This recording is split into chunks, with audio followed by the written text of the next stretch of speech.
Let's go. Gigoli, holy moly, macaroni. Eating pepperonis with Tony and Tony. All right, let's see how much of this water I can guzzle before this song is over. Now, you all know that I am not the throat. I am the throat woat. And I will not be guzzling. But I assume that you all will be guzzling along with me, okay? Don't act like you don't know me, homie. I want you to hold me. Now be the splits quick and the lipstick nitpicking the shit. Get the shit kicked out of your neck. Kick flipping the snitch bitch into a big dicks with a wick split. I'm the twisted dip shit sick kid. Wicked and slick misfit with the thick dick on some cannibalistic sick shit. Get your shit bit lickety split, wickety wick flippity flip. I'm Pickle Rick! Yeah.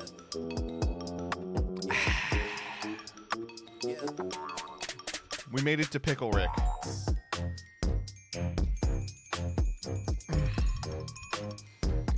All right, how's everybody doing today? Oh, I'm so glad Leah Asimov is here. Leah, can I show the video you sent me, please? Can I please show the video you sent me? Okay. Yeah. All right, so let's begin with this. This is the most important thing that's happened to me today. I posted, gonna be a little late to stream, probably will start around 10:30. For context, I hit the lean hard after the stream and caused a fuss where I shouldn't have. I think the surgery has me nervous and acting off as well. Please don't worry too much, ooh bee. All right? So you may be thinking to yourself, Joseph, what the fuck are you talking about? Well, for the uninitiated, this is a meme about Maury Calliope, because this is something that she said. But who should text me this morning but the one, the only Leah Asimov, who said, saw on Twitter about your surgery. I hope you recover swiftly. Let me know if you need anything or if Jillian needs any help. And I say, no, Leah. It's a Maury Calliope meme. She says, holy shit, my queen. And I say, apologize to her now. And she sends me a video of her Maury Calliope body pillow. All right? Now let's listen to this together. Let's just listen. Please, Maury, you have to forgive me. I got this at like 10:30 in the morning. What a... Oh, Jesus. What can we say but based? What can we say but based? Is Leah not a VIP?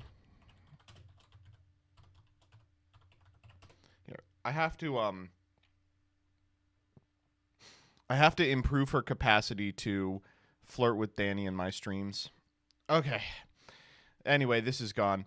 Man, you all, by the way, you all have been so bad on Twitter about getting memes, responding to memes. It's been unbelievable. This was the most disappointing moment of my life, was watching the responses to this. There's like 400 responses, and they're like, you've got to be baiting, sir. This list is just, it's not puggers at all. It's your fault. How could it possibly be my fault that you all are stupid? How could that be my fault? Why Lingeribo band? Good question. Good question. Oh my god. It was a bit too subtle. If you spell subtle like wrong. This. Dun dun dun dun dun dun dun dun dun dun. Ugh, okay. So before we get into what we're doing today, I have an important announcement for everyone, and we're going to throw up a poll so that we can effectively adjudicate this one. Okay?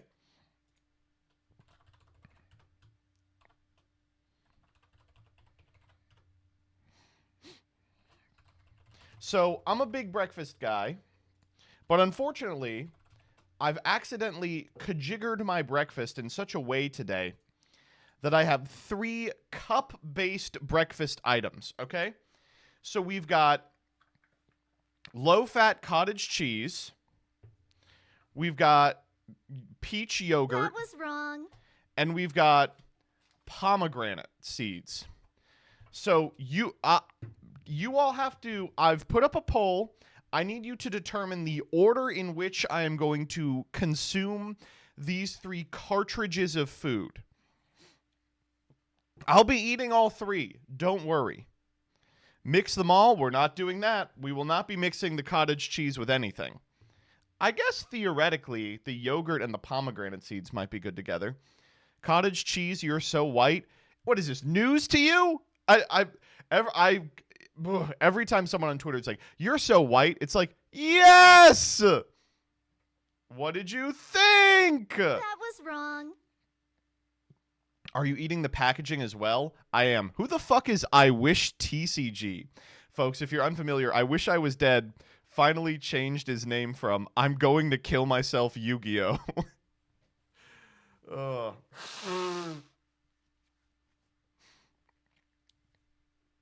right, what do you want me to eat first? The yogurt by a large margin, if you insist. You know, I got this because it was the only Chobani they had at the store, and I'm trying new yogurts, but woo, this peach one is not doing it for me. The mixed berry one, that was doing it for me. But the problem with yogurts is they're also fucking sugary.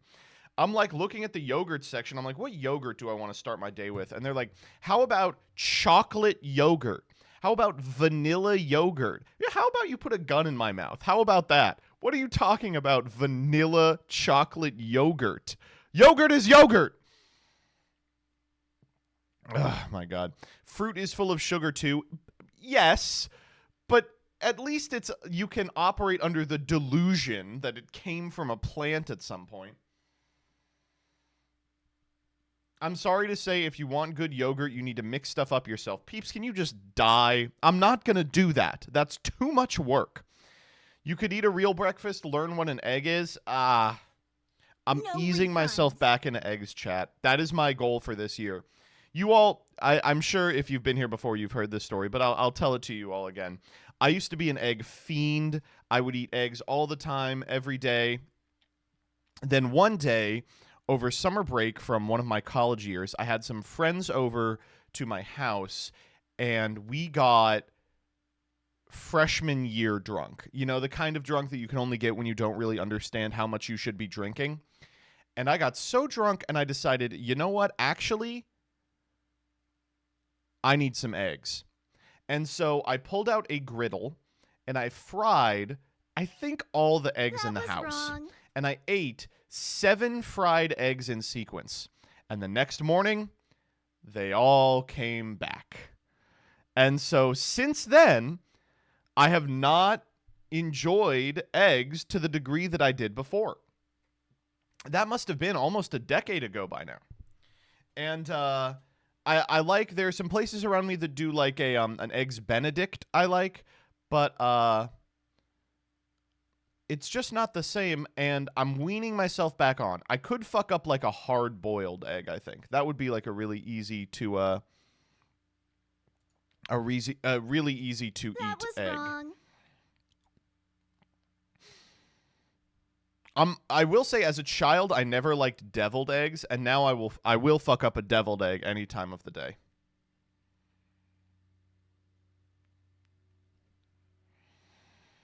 And I will say I never really liked scrambled eggs. They always struck me as a waste of egg. It was like a meal of your talents crumbled. Thoughts on tater tots? Big fan. Jillian is not a big fan of tater tots. She hates them. I don't know why. She loves potatoes. She just doesn't like them. I think it's because tater tots are one of the few foods for which I think that ketchup is actually probably the best thing you can put on them. And Jillian hates ketchup. Soft scrambled is good, but hard scrambled sucks. I will say I tried that Gordon Ramsay scrambled egg recipe once. Let's watch this together. And it really does kind of change the game if you've only ever had shitty ones. There's got, what's the shortest one? A minute 38. Give you a masterclass on making perfect scrambled eggs, and I'd like you and my wife to join. Oi, it's me, Gordon Ramsay. Spaghetti and meatballs.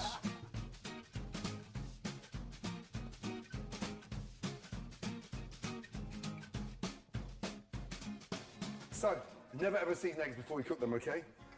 The eggs turn grey and they turn watery. This was crazy to me, learning that actually you're supposed to season stuff as late as possible in cooking. Gas up, 3/4 full, okay? Your eggs will be transformed after this, trust me.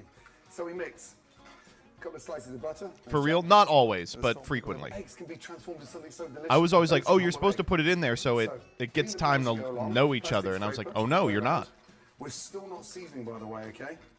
And we never whisk it. Are you a before it goes in the Scrapple panning guy? bag. You know, See what I'm doing now? I See how I'm clearing. didn't grow up in the fetid Now you come off the plains heat. of New Jersey like all of Come you off it and people did, continue apparently. stirring. But I had Scrapple a couple of times back when I still ate red meat, and I thought it was all right. And the secret behind any It was great the kind scrambled of egg is to make stupid, sure like, we slop start that the I'm cooking into. so they don't become rubbery. So now we get nice and light and fluffy, okay? Now, how gorgeous they look. Looking good. Looking good. This is where it takes on a completely different level. A little spoon, sour cream or creme fraiche, just a teaspoon. Oh, the one I remember, he did creme fraiche, but here he's like, you people don't have that, sour cream.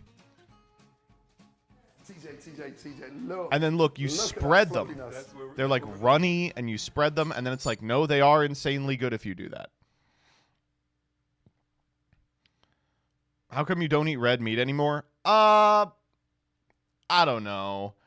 When I was living with Danny, I was vegetarian. But Jillian she has a weak constitution. Not to be misogynistic every single time I turn on a camera.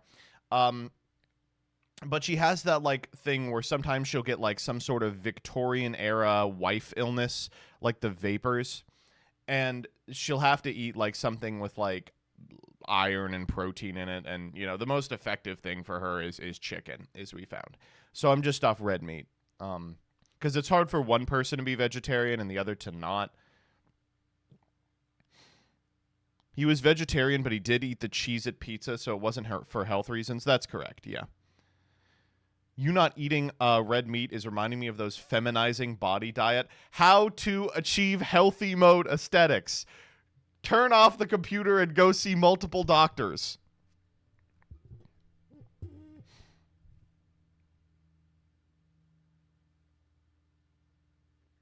Gonna be the annoying vegan in chat and say you're on the right path. Yeah, this is the like problem with like vegans and vegetarians is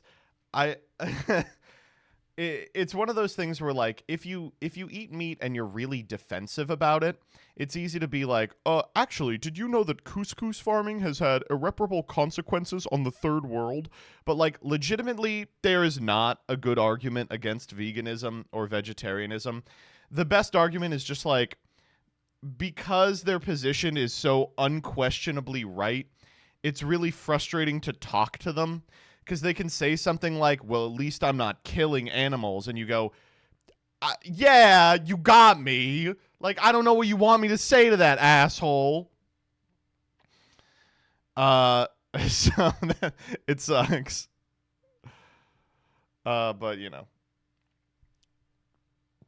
Would you eat crickets, though?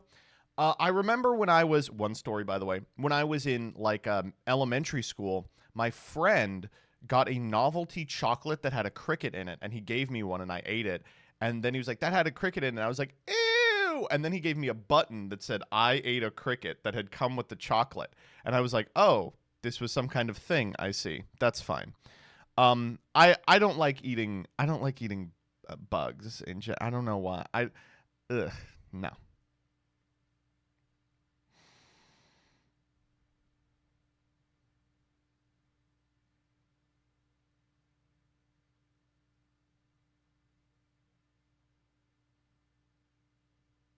I worked with chickens before. I see why we eat you. They are dumb as bricks. See, that's the thing, is that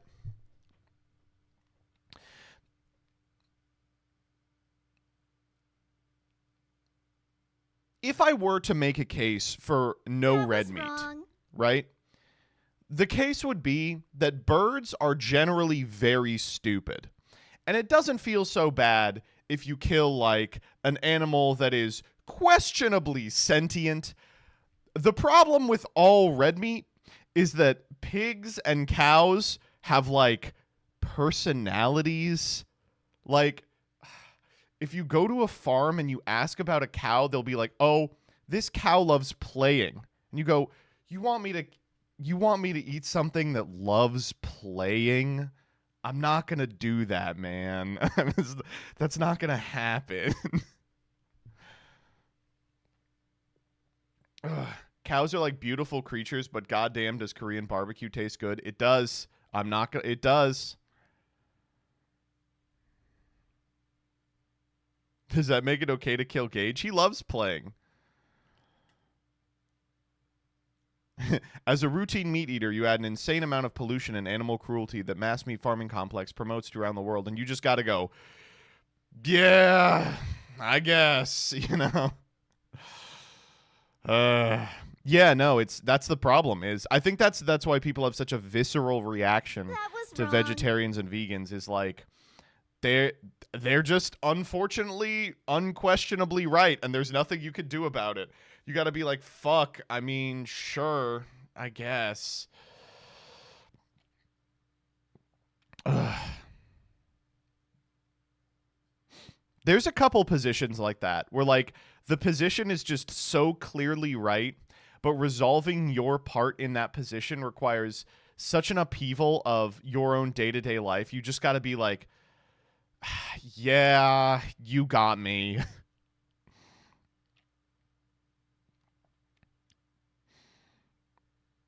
Lab meat is the future copium. I'm holding out hope. I saw something on Twitter about lab meat, and it looked real normal. I was like, oh, maybe.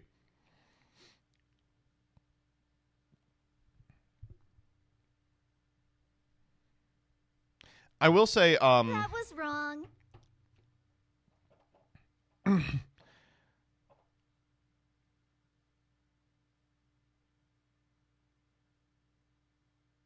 Yeah.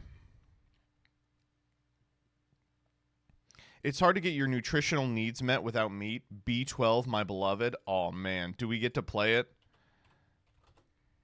That was wrong.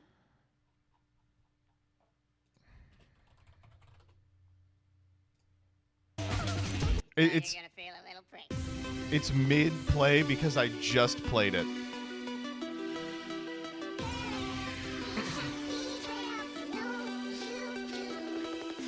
You got B12 go through your system. Better lose your boyfriend before I fist him. I bully Rebecca with this.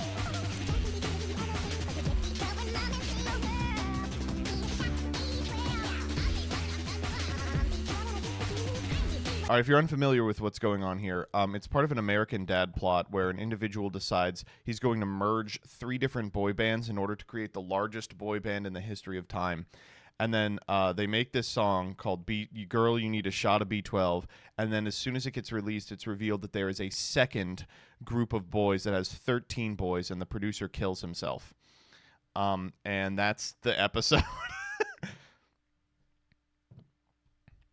Anyway, you can get B12 other places. That's the other thing is, like, people are like, but, like, it's really hard for me to, like, get all my dietary needs met without meat.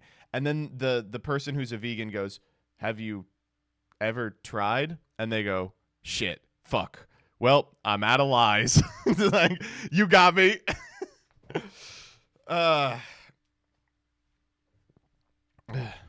American Dad feels like Family Guy's Blue Sky, where Seth does all the jokes he can't do on Family Guy. It's also, the thing about American Dad is it's also very much more willing than Family Guy to just be unwatchably bad. There are episodes of American Dad that you literally just cannot, they're just unsittable through. That was wrong. I tried being vegan for one day and ate only Oreos and cried I can't do it. That's a you problem. You're describing a YP. Ugh. Only person who has a good response to vegans is DB Grinder, who can't digest plant matter. I'm actually not sure if he can digest food. Ugh.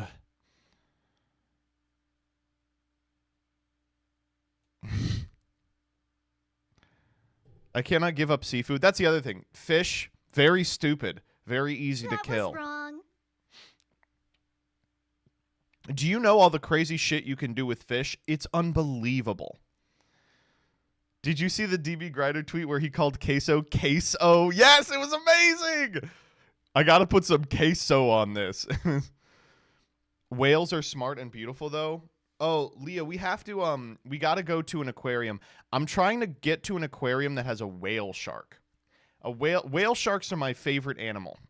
And when we were in Cancun for the YCS, there was an expedition to go swim with a whale shark, and I was like, I want to do this, but it had expired. It was like a seasonal thing, and I gotta go. I gotta find one. But the problem is, whale shark, I think they have the biggest disparity between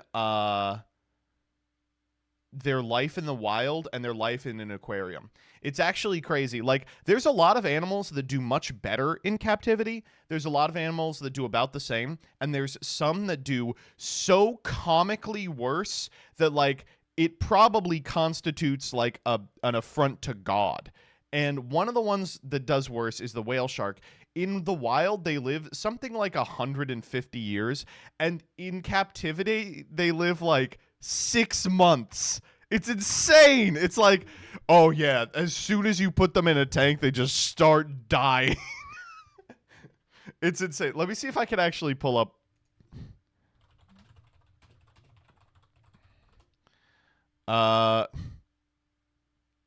Is it first question, is it ethical to keep whale sharks in aquariums? Fuck.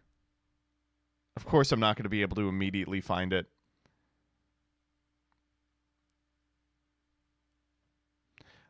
I think that there's one that has had a whale shark for like a matter of years, and it's the one in Okinawa. But I don't want to go to Okinawa. That sounds like too much work.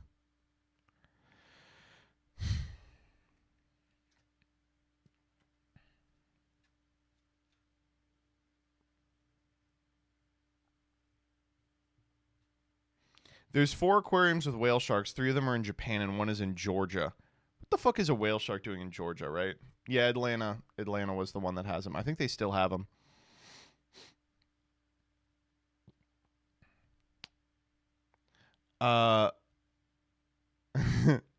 In the Bahamas, you can swim with pigs. Yeah, that's what I want to do. Swim with pigs. What the fuck? We do a MBT Yu-Gi-Oh meetup with same thing. Go to the pool. Okay, wait. Let's real quick. I do want to. Do you guys remember the 40 to 50 feral hogs guy? It was like 4 years ago. People were talking about AR-15s, and one guy was like, "I need my assault rifle because what if I'm outside and 40 to 50 feral hogs attack my kids? I need to be able to mow them down." And I remember laughing at that and then finding out that he was completely correct. I was like, oh, this is hilarious. How did he fuck that up? It turns out he was 100% correct. 1, feral hogs will kill you. I mean, that one you can probably infer. Feral hogs will kill you. But 2, there are roving gangs of 30 to 50 feral hogs that attack the suburbs. Let me see if I can find it. Look at this. Well, stop. He wasn't surprised that the pigs were in his yard. He says he was much more surprised by their number. Look at this. Okay, it's 1 feral hog. You could take 1. Oh, here's 2, 3, 4, 5, 6, 7, 8, 9, 10, 11, 12, 13. They're coming. What the fuck? They're coming. They really are just hanging out in the suburbs. Kids are playing pickup basketball, and all of a sudden, fucking 50 feral hogs on the walkway. They're coming. It's like, man, maybe he was right. I don't know what to say. Look at this big clump up to. This is a part. Look at that. What are you going to do if that happens? Things to fix. She also says they're just crossing the street.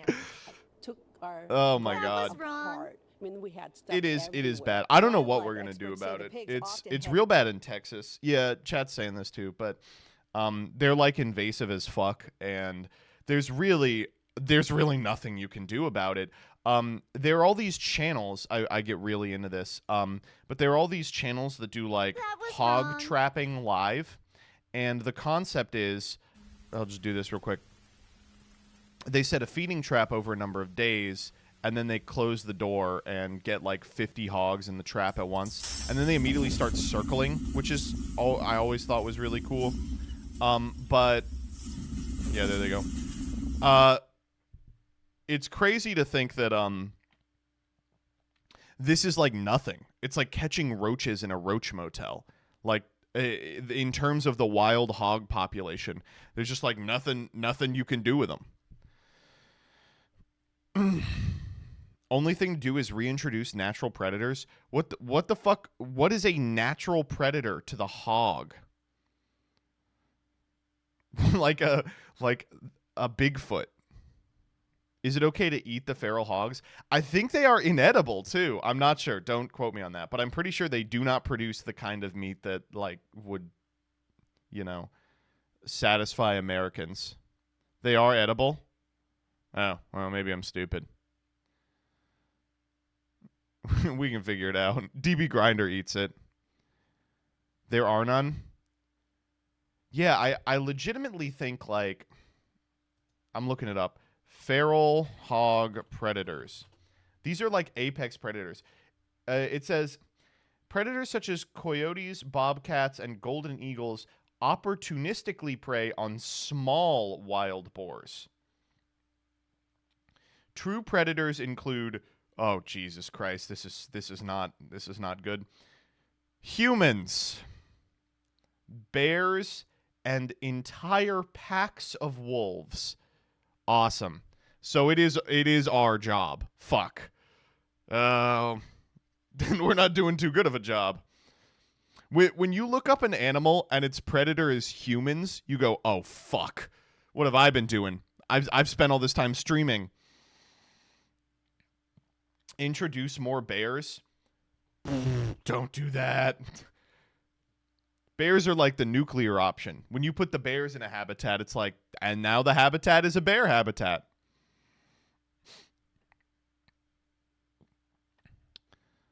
Ugh.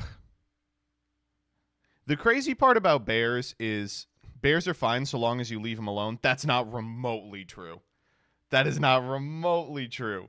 The first thing bears do is Yogi Bear type find where the people are and eat their picnic basket type things. And a significant amount of bears are super aggressive. Oh, man. That stupid anti-wolf legislation almost destroyed natural parks. Okay, I took a class on this last semester, and I can tell you the wolf thing is layered.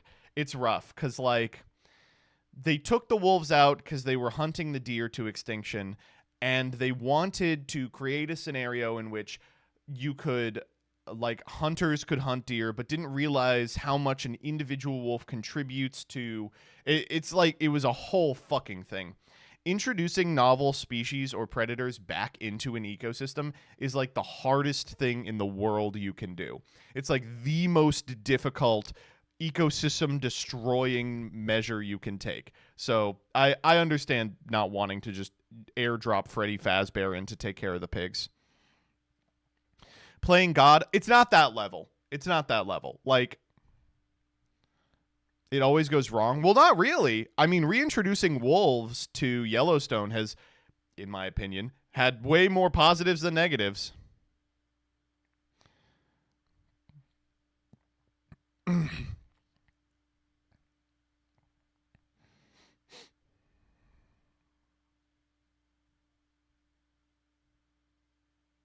At one point, we killed all the hogs in Sweden by spraying tons of poison. There's so many hilarious, like, population culling scenarios like that. Like, didn't Australia, like, try to kill, like, 1.2 billion rabbits by, like, introducing herpes to the population and then, like, created a strain of super resistant, unkillable rabbits? It's crazy.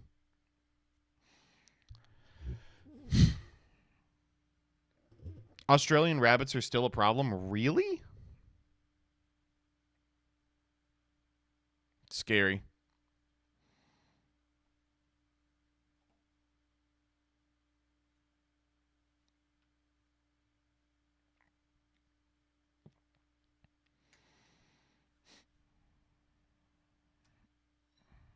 We're getting mega stun locked today.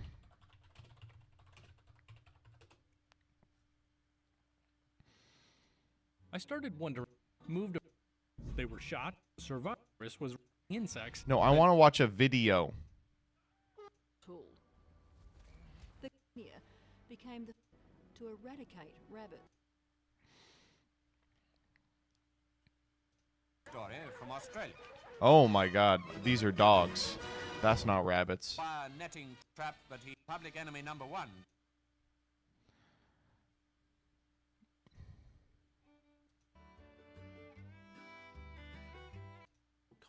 Acres of land. These are cows. Production. Where are the rabbits? If California is considered an independent country, its agricultural revenue is living conditions. Oh and wow. Extremely fast reproduction. That's a lot of That was rabbits. wrong. The number of wild rabbits in Australia has always increased. All right, you all caught me monologuing. Let's do Twitter freaks. Oh my God, that's so loud. Oh my God, holy shit.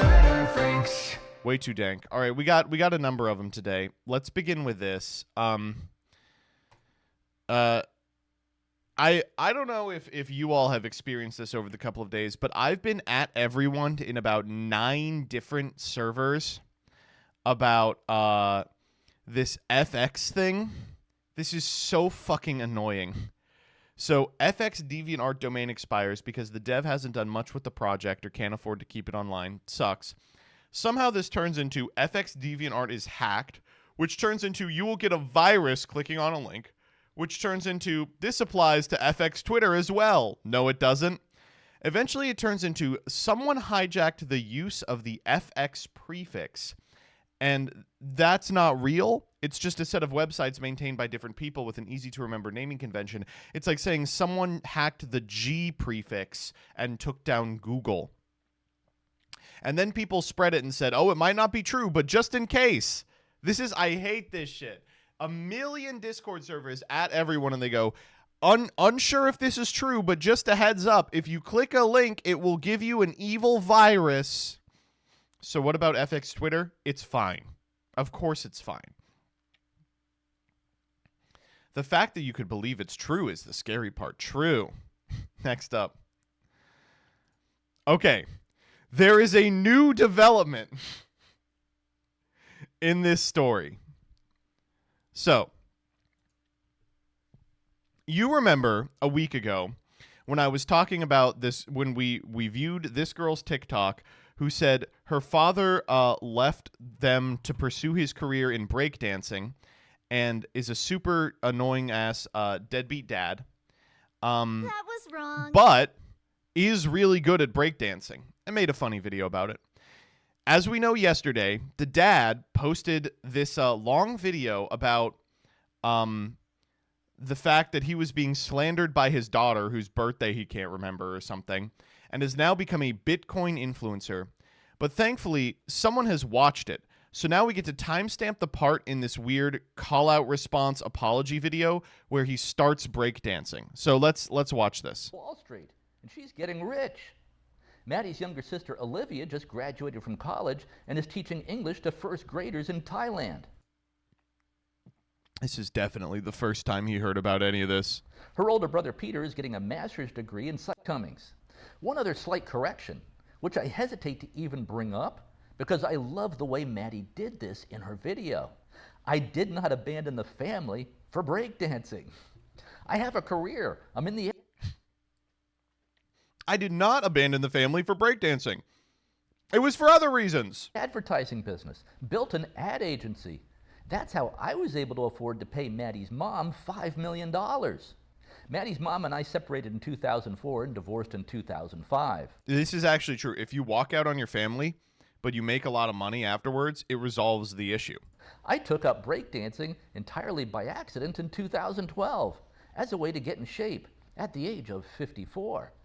I then just kept doing it. I'm now age 66. Now, some of you might be wondering, can he still breakdance at age 66? I'm going to be honest with you. That is exactly what I am wondering. Is there a way that this could be displayed for us? Well, I don't know. Let's see. I'll give it a try. Oh, thank God. Okay, Maddie, let's see how the old man does.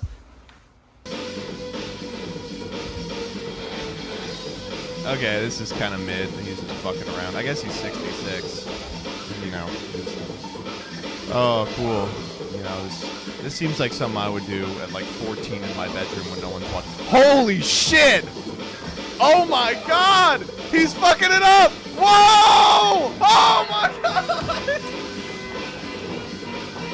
Okay. Wait, hold up. Whoa! Holy fuck!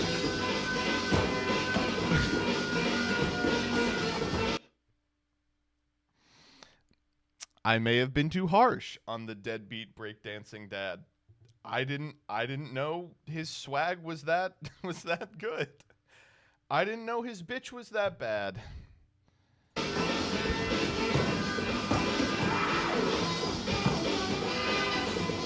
I mean, let this be a lesson to you, chat. If you leave your family, but then you are able to give them several $1 million and get this good at breakdancing, yeah, you get away with it.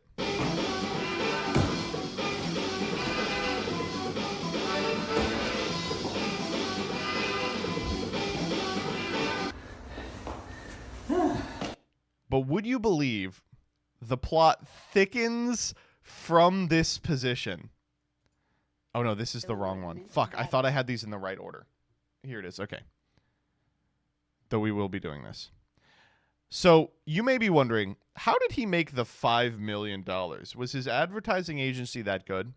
This person, Cat Meats Man, says, I wanted to know how this guy got rich. And I found an article from 1984 about how he wrote something so racist in a Dartmouth student newspaper that a guy came up and bit him. So this is true. Yeah. He bit me right here, says Dartmouth graduate Benjamin Hart, putting aside his Kung Pao chicken. He pats the right side of his chest where the Associate Alumni Fund director left his mark. You could tell it was a human bite. It hurt a lot. He had me in a headlock with my neck under his armpit, recalls Samuel Smith. The pain of the headlock was increasing, so I bit him. When I got to the emergency room, I was black and blue from head to toe, and I lost my 3 lower incisors. He had to do what he had to do. The Review, whose Latin motto means no one crosses my path with impunity, has been raising collective blood pressure on campus with its broadsides at faculty and administrators, homosexuals, feminists, nuclear-free supporters, and affirmative action advocates. Okay, by the way, you got it. I'm going to do the voice, but you all have to understand, this is like a 1970s white guy pretending to be a 1970s black guy, okay? Dis show ain't no jive, bro. Ran a headline over one column written in dialect. I bet if you asked the author, they would have a different word for it. They weren't calling it African-American vernacular English then. Today, the ministration, which, by the way, is just an awful approximation of how you would shorten the term administration. It'd be admin, right? Be slashing dem free welfare lunches for us po students, the column said. How we post to be getting our GPAs up when we don't be having no food. Great.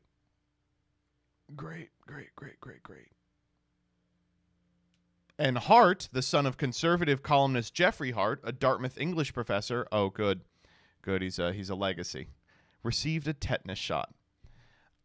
But I will say, was he insanely racist? Yes. But you have to admit that the white boy does kind of have moves. He's kind of fucking it up here. All I can say is I will be investing in Bitcoin on your advice, Mr. Ben Hart. Oh, man. What a genius. All right, next up. All right. So I love when a woman gets dumped and their response is like, many men are fighting the demon of homosexuality. It's the funniest thing in the world.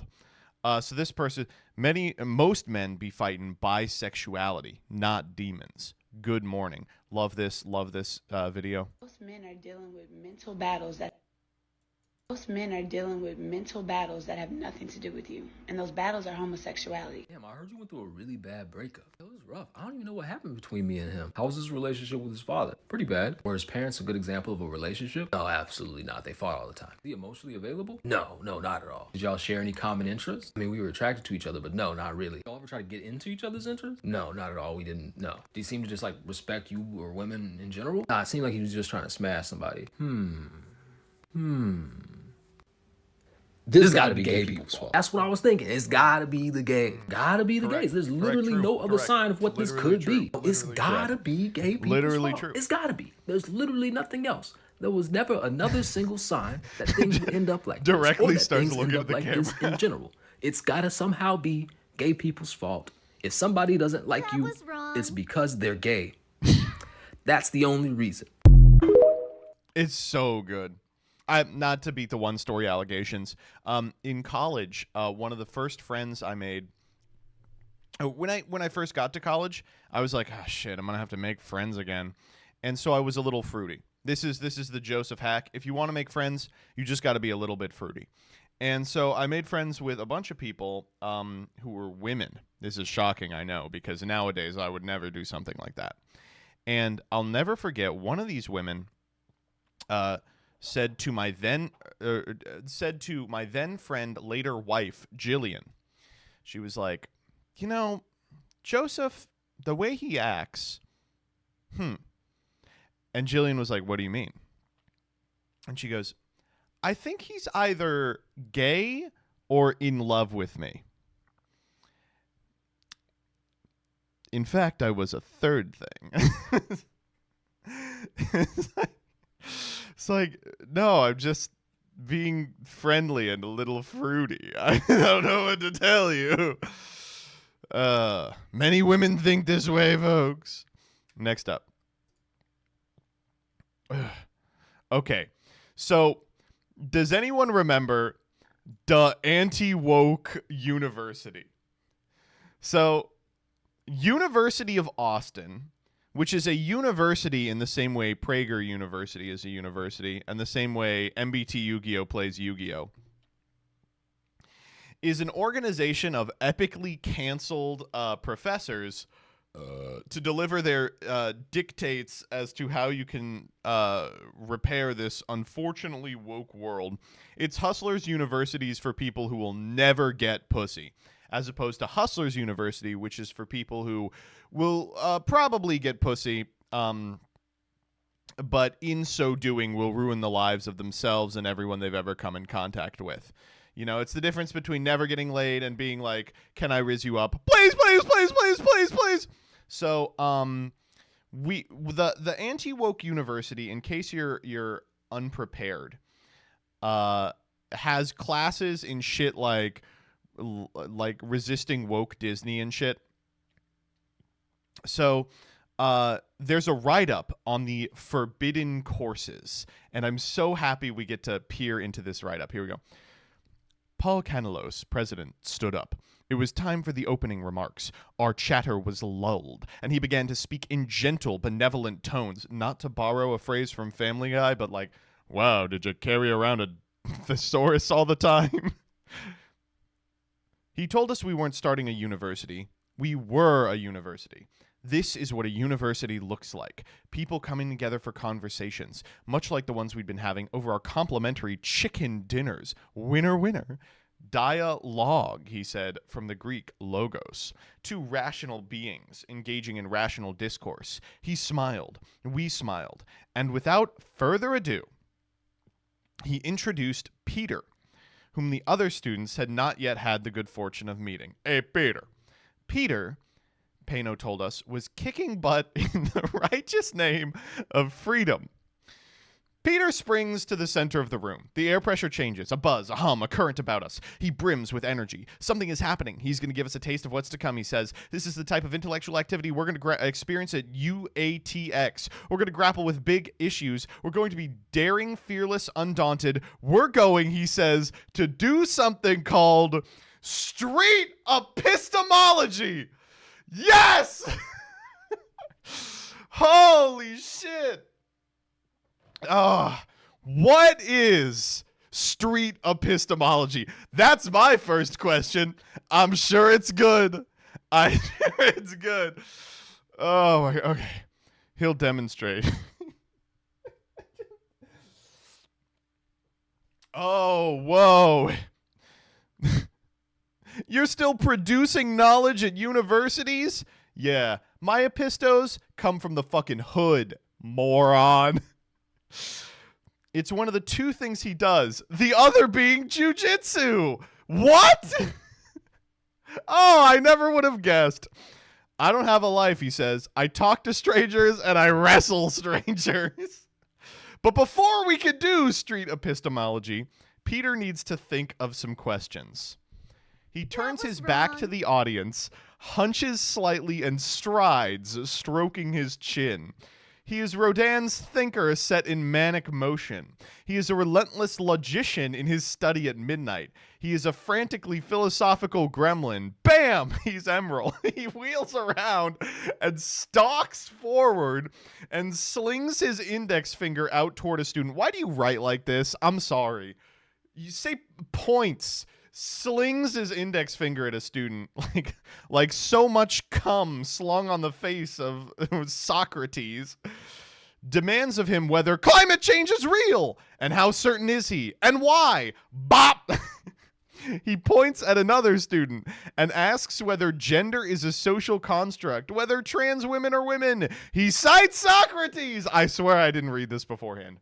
And the 7 habits of highly effective people. He staggers and weaves. As a boxer dances, so Peter dances. He is the professor you never had. He is the squall of raw intellect. He is very much not Robin Williams in Dead Poet Society. Oh, but ripped. He is putting a gun to the head of your most precious assumptions. Let me tell you, if I took this class, I would be putting a gun to my head as well. A little less metaphorical. And then it is over. That is street epistemology. It is asking the hard questions of another and not refuting them when you disagree, but continuing to ask why and how certain are you. That's crazy. I didn't know that babies were doing street epistemology. Until the temple of their convictions crumbles, and you can help them build a newer, sounder one.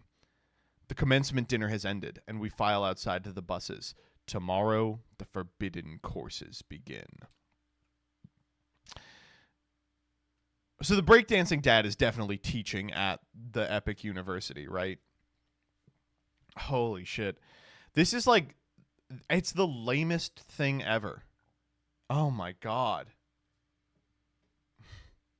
He's got tenure, I guess. Holy fuck. Is climate change real? Yes. How certain are you? Reasonably. Why? I Googled it. No, you must destroy that temple upon which your presuppositions lie, and I will construct a new one with you. Tell me, have you heard of the ancient art of jujitsu? That was wrong. Another clip from the thing.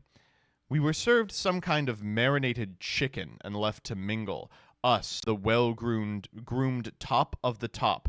Us, the forbidden. A well-groomed, an interesting choice of words. We numbered 50 or so. We came from places like Harvard and Stanford and U-Chicago and MIT and U-Penn. There was James, who studied computer science. Then there was Cameron, who also studied computer science. David and Peter studied computer science, while Luke and Albert studied computer science. As for Mike and Jason, the former studied computer science, whereas the latter studied computer science. Ethan was not unlike Max in that both studied computer science. Some people studied business, too. This is so good, man. This is so fucking good.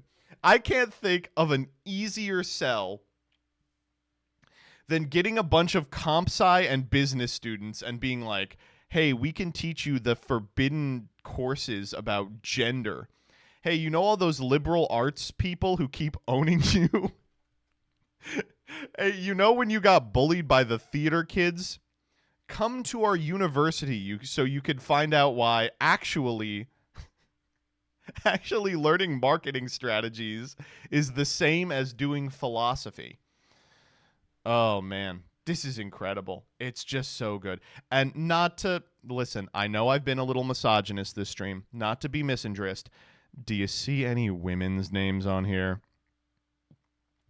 I'm noticing Cameron, David, Peter, Luke, Albert, Mike, Jason, Ethan, and Max might have a little more in common than their choice of major. Max could be a girl, but you know they aren't. Women are not allowed in this college for sure. I think women, not to be misandrist, I think women have a more developed sense of smell that they could sniff out this one. Or maybe they're too woke. Who knows? Next up. This one comes from Lil Spee, who is actually in jail right now for spreading misinformation online about the MBT Yu-Gi-Oh! AI. Found a Christian fundamentalist VTuber with a Mega Man ReZero avatar that does videos about owning atheists on the internet. This fucking kicks ass. The only fact you could say he didn't create was himself. God is just a brute fact. But literally, every other fact comes from God's opinion. God's opinions are facts.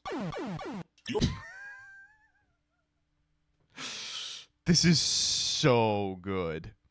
It's so good. Like, doing, like, a PowerPoint presentation on, like, theology and then peppering in, like, oh, my God, awooga, type beat when you deliver a scathing critique of atheism. Are facts.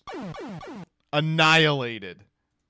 Atheist destroyed. This is the average Peeps viewer. It is. It is. This guy actually has a class at the Forbidden University. All right, next up.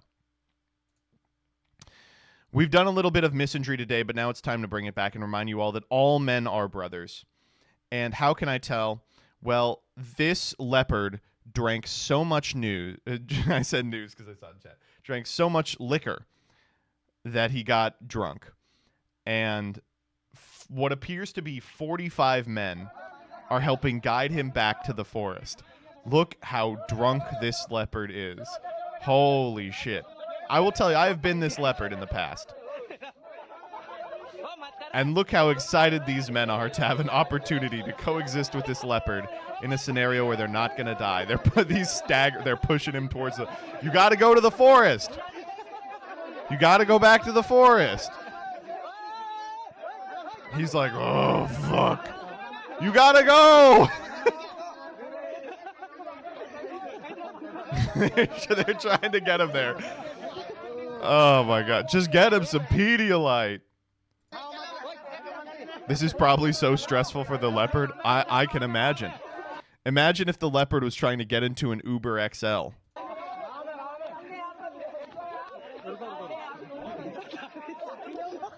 Oh, man. But yeah, you can't sober him up or everyone there is going to die. Okay, next up. Oh. Okay.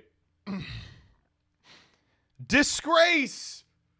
Students at Georgetown, a Catholic university, have Ass Wednesday table on campus with a butt drawn on their foreheads. It's disturbing these students would mock the sacred tradition of Ash Wednesday, a day of profound significance around the world. Shame on them, and shame on Georgetown for allowing this. Jesus Christ. This is how you can tell that this person is a convert. Like, what Catholic is getting mad about this? This is insanely funny. Unfortunately, based on the law school I go to, I'm contractually obligated to hate these children on face as residents of Georgetown. But I do appreciate Ass Wednesday. It's pretty funny, I'm not going to lie. And honestly, not for nothing, two girls over here God forbid women do anything. Ass Wednesday.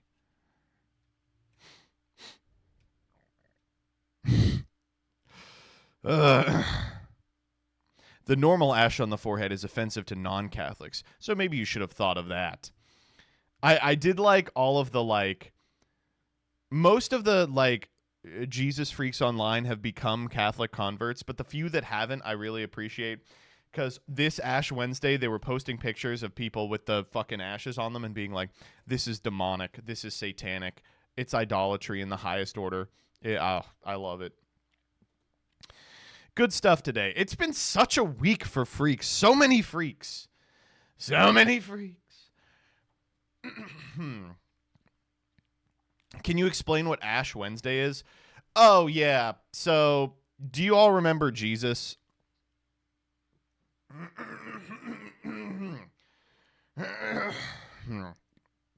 No?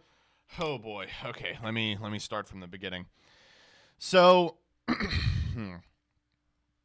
in the beginning, there was nothing, and then God said, "Let there be light," and there was light, and it was good. I mean, and then he did the heaven and the earth, and then he did a bunch of other stuff, and then about 50 billion years later, this man named Jesus appeared, right? He was conceived immaculately through the Virgin Mary, and when he was born, many proclaimed that he was the Son of God and the Messiah. Many did not. And he went around, you know, he scrubbed some feet. He preached a little. The online convert Catholics, I think the only thing that they know Jesus ever did was drive the moneylenders out of the temple, because they never shut up about that shit. And then he was persecuted for swagging too hard, having a bitch too bad, and as a result, he was crucified. And then on the cross, he said, "It's me, Jesus." In about 1,735 years, a nation will arise from the ashes of the uninhabited North American continent, and it will be my chosen kingdom. And in this kingdom, there will be a store called Costco, and it will sell a hot dog and soda at $1.50 until the Antichrist reveals himself and increases the price. Or so I have been led to believe by the Christians in my life. They should make a book about this. They should. They should make a book about it, and then a second book about it, and then they should make like a book of fan fiction about it. I will say about Jesus, great guy. No problem with Jesus. I think he was fine. I will say about Jesus, Islam got it 100% right, because their prophet, they were like, and guess what? He was also the last prophet. In America right now, if you drive through like the Midwest, you're going to find probably 1 per 100 like miles, one cult where they're doing scientific breeding experiments at the behest of a man who claims he is the second coming of Christ, right? And to my understanding, that shit doesn't happen in Muslim nations because they boxed it out. They were like, no one is ever going to be a prophet ever again after this guy. It was clever. It was smart.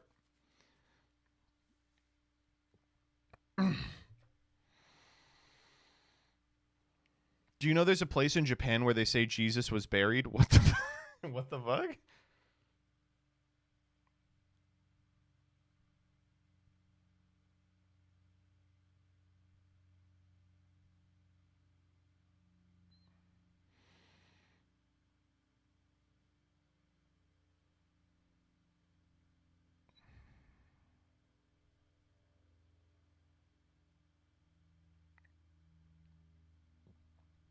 That's why Maury lives there. Oh, I see. Part 7 took place in America, though. It's the Made in Heaven timeline, though, right? Like, in our current universe, Poochie failed to achieve heaven.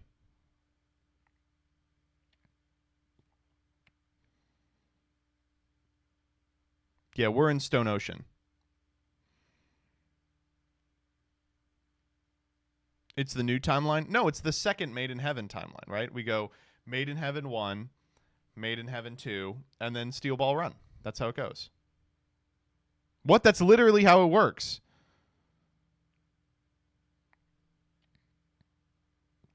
It's a totally, completely universe. Poochie's New World is completely different from Part 7. I don't believe that at all.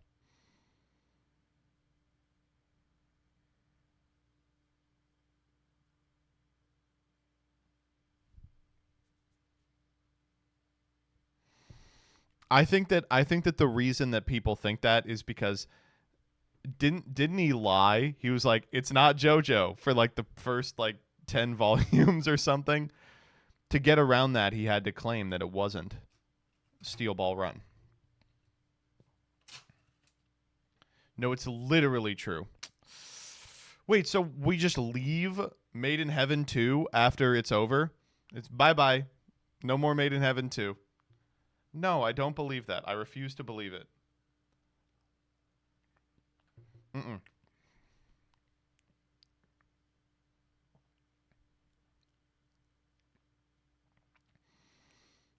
Poochie died from breathing too hard, don't we all?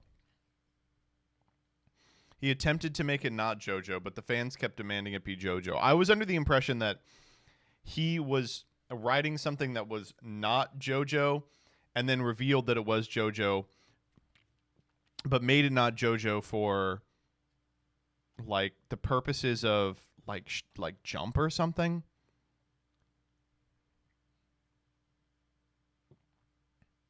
Wow, I guess I'm fucking stupid. He wanted to change magazines to escape the monthly schedule. Genius.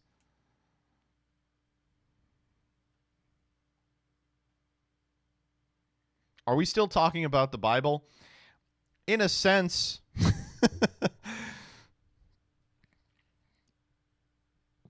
Isn't it crazy that Part 7 is just a banger? Man, we are never going to get Part 7. Wrong. It took so long to get Part 6, and then the fucking anime flopped because they released it in chunks. Most insane decision I've ever seen in my entire life. There are rumors it's already in production. Well, God willing that it is. I certainly hope that's the case.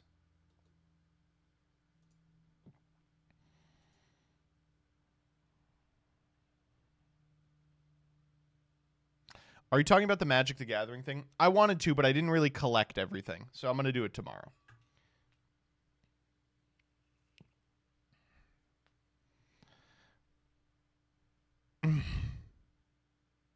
It flopped so hard, Netflix started releasing weeklies for anime after. Good. It's been nice watching Dungeon Meshi on a schedule.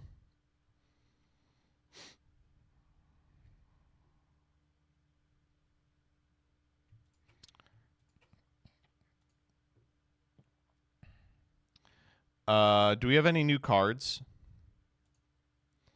Do we have literally no new cards?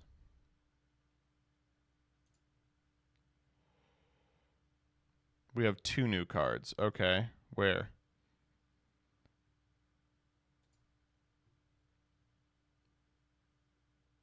No, this is the Funko Pop.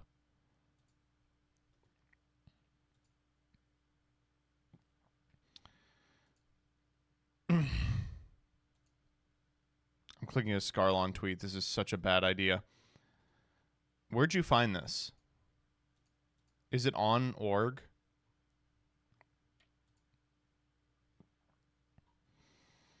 Oh my god. This website does not work.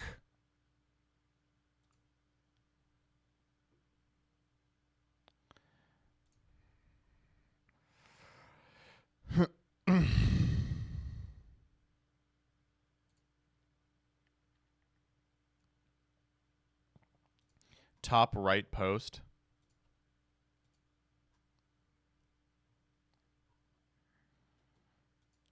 Okay.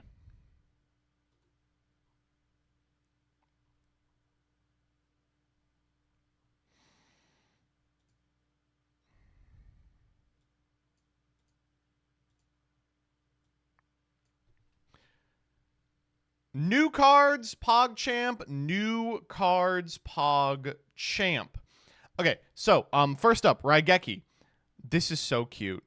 I love this shit so much. It's adorable. I like the concept that this entire time the Thunderbolt was coming from Osiris. It's really cute. I will be playing this Raigeki. However, the original is still just so iconic. I wish they had reproduced the original a little better coming out of his mouth. Maybe this is old card PogChamp. Old card PogChamp. Next up. And the next V-Jump promo is Ancient Gear Dragon. Okay. So the new Ancient Gear stuff is coming out. I didn't think it would. But Rada memed it into existence, as the children say. Peeps has been creaming his jeans about this for pretty much a day and a half. The thing about Ancient Gear is that their design issues are so fundamental, and the problems with the archetype are so pervasive, I struggle to think of anything that would be able to resolve the issue. However, Ancient Gear Ballista is an independently very strong card. So, as Peeps has pointed out, if this is just a monster that has the correct stat line to replace Ancient Gearbox, then it will be giga playable in Earth Machine. For it to make it anything sort of playable, it will probably have to be a circular. I'm interested in what it is, but I think very likely what it is just a Cyber Dragon with Ancient Gear in its card name. That's like special if your opponent controls a card. When it's specialed, you can add an Ancient Gear, just the old ass Ancient Gear from your deck to your hand. Next up. Valuable Book EX4's promo cards announced. So as you can see, we have what appears to be a Summoned Skull and what appears to be like the essence of being non-binary. I'm not exactly sure. Now, you'll see that it says the scans are too small to accurately obtain effects. If someone tells you they can read the text, they're lying to you. But I can read the text. This comes from Scarlon, who is just always in my fucking Twitter, so we'll just go ahead and read these. The first one, this is the Skull Archfiend of Lightning Man. You can only use the first of this card's name once per turn. You can normal summon this monster without tribute if you control a Gold Sarcophagus of Light, which is cool. They've been kind of dribbling out Gold Sarc of Light shit for the last couple of sets. And it will need several things dribbled if it is going to be anything resembling playable. If this card is normal or special summoned, you can target a monster your opponent controls, gain control of it until the end phase. That's crazy. If you don't control Gold Sarc when this effect is activated, that monster can't declare an attack. And the other one is increase the attack of your other monsters by 300 during your turn. Why does it have that effect? I don't know. And now the second one, Phantom of Yubel. Yubel monster plus a 0 attack or defense fiend monster, which I think is Yubel. You can only special summon this monster by returning the above materials from your hand, field, or graveyard to your deck or extra deck. This card cannot be used as fusion material. 2 effect once per turn. 1. This card can't be destroyed by battle, and any battle damage involving this card becomes 0. Okay. When your opponent activates a monster effect, you can tribute this card. That effect becomes your opponent destroys a Yubel in hand, field, or deck. What the fuck? They are demanding we play this deck. That's unbelievable. So, to my understanding, this is a vicious Astrolaud that has a negate attached, but the negate reads, when you perform this negate, you go plus 15. That's unbelievable. Oh, good. Okay. So we have located a combo. This comes from an OCG duelist, which is how you know that it's fucking crazy. This is the number one thing I like that OCG players do that TCG players don't. When a new card comes out, they will print out the card and proxy it and then just do a combo that includes the card on a mat on a top-down camera. It's the funniest thing ever.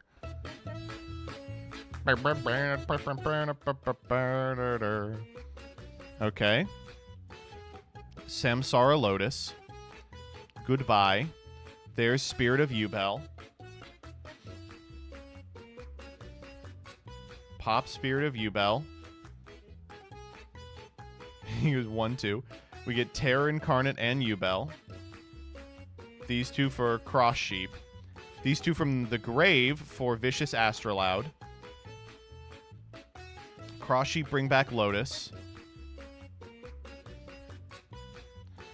Lotus and Dark Beckoning Beast for My Cracker.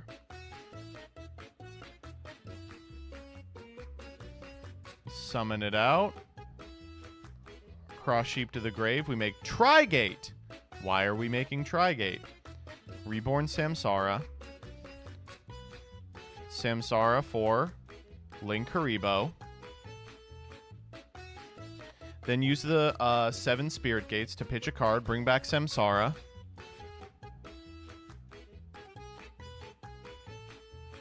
Wait, what? What are they doing? Oh my fucking god.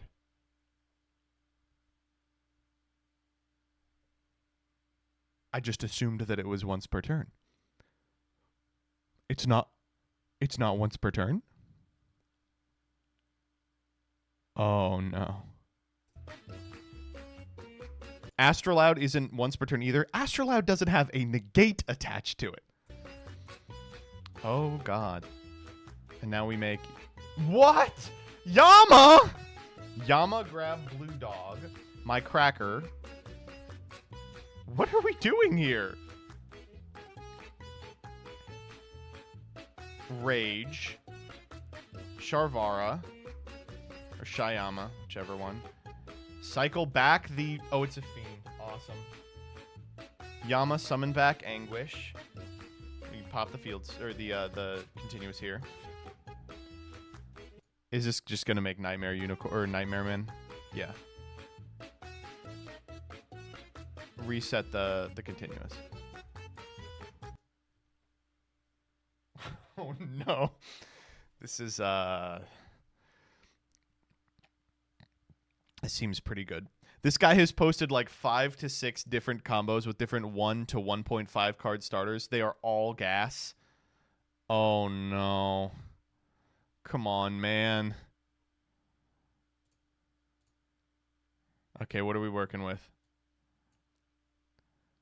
Okay, Gin Buster. Lead Gin Buster before we do anything. Spirit for Yubel for Spirit. Cycle for... Okay. Terra Incarnate. Brawlman. Yama. Yama for Sharvara. The entire field for Apo? Okay. Those two for the first. What the fuck? Oh, that's got to be the new guy. Spirit. Sharvara. Field spell for Yubel. Terra Incarnate. Spirit. Rage. What the fuck is that? The rank 10 negate? Oh man. This card is crazy. If this is the correct translation for this card, this is like the craziest thing I've ever seen.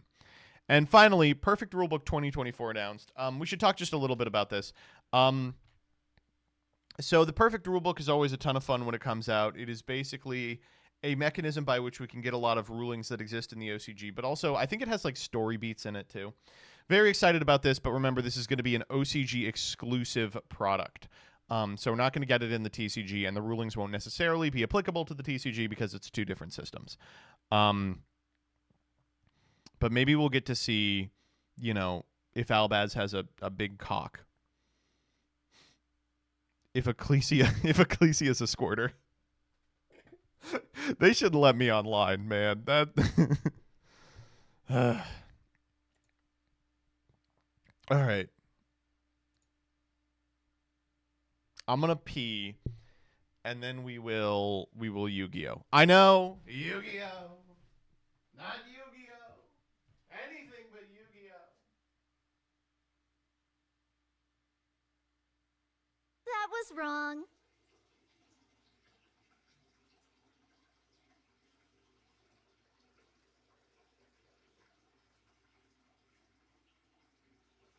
That was wrong.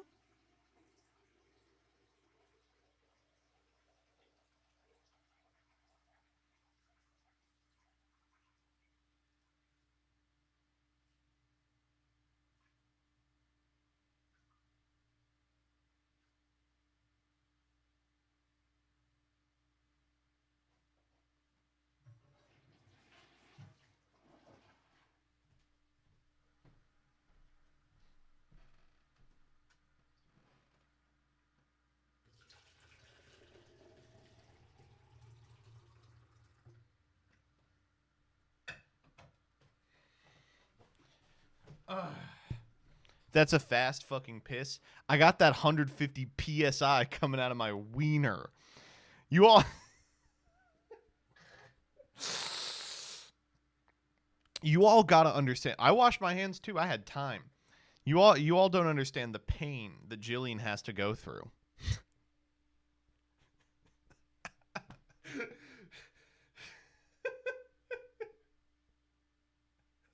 Have you all ever used a nail gun?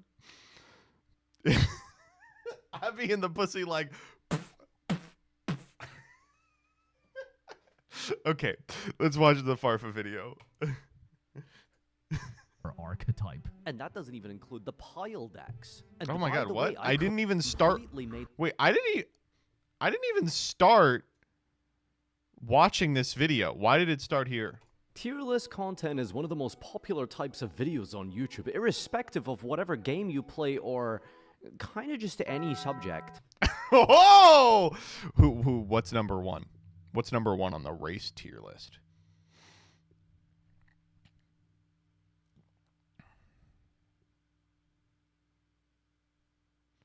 Whoa, what the fuck? Whoa, chat. Mine was going to be Hydrant. What is wrong with you?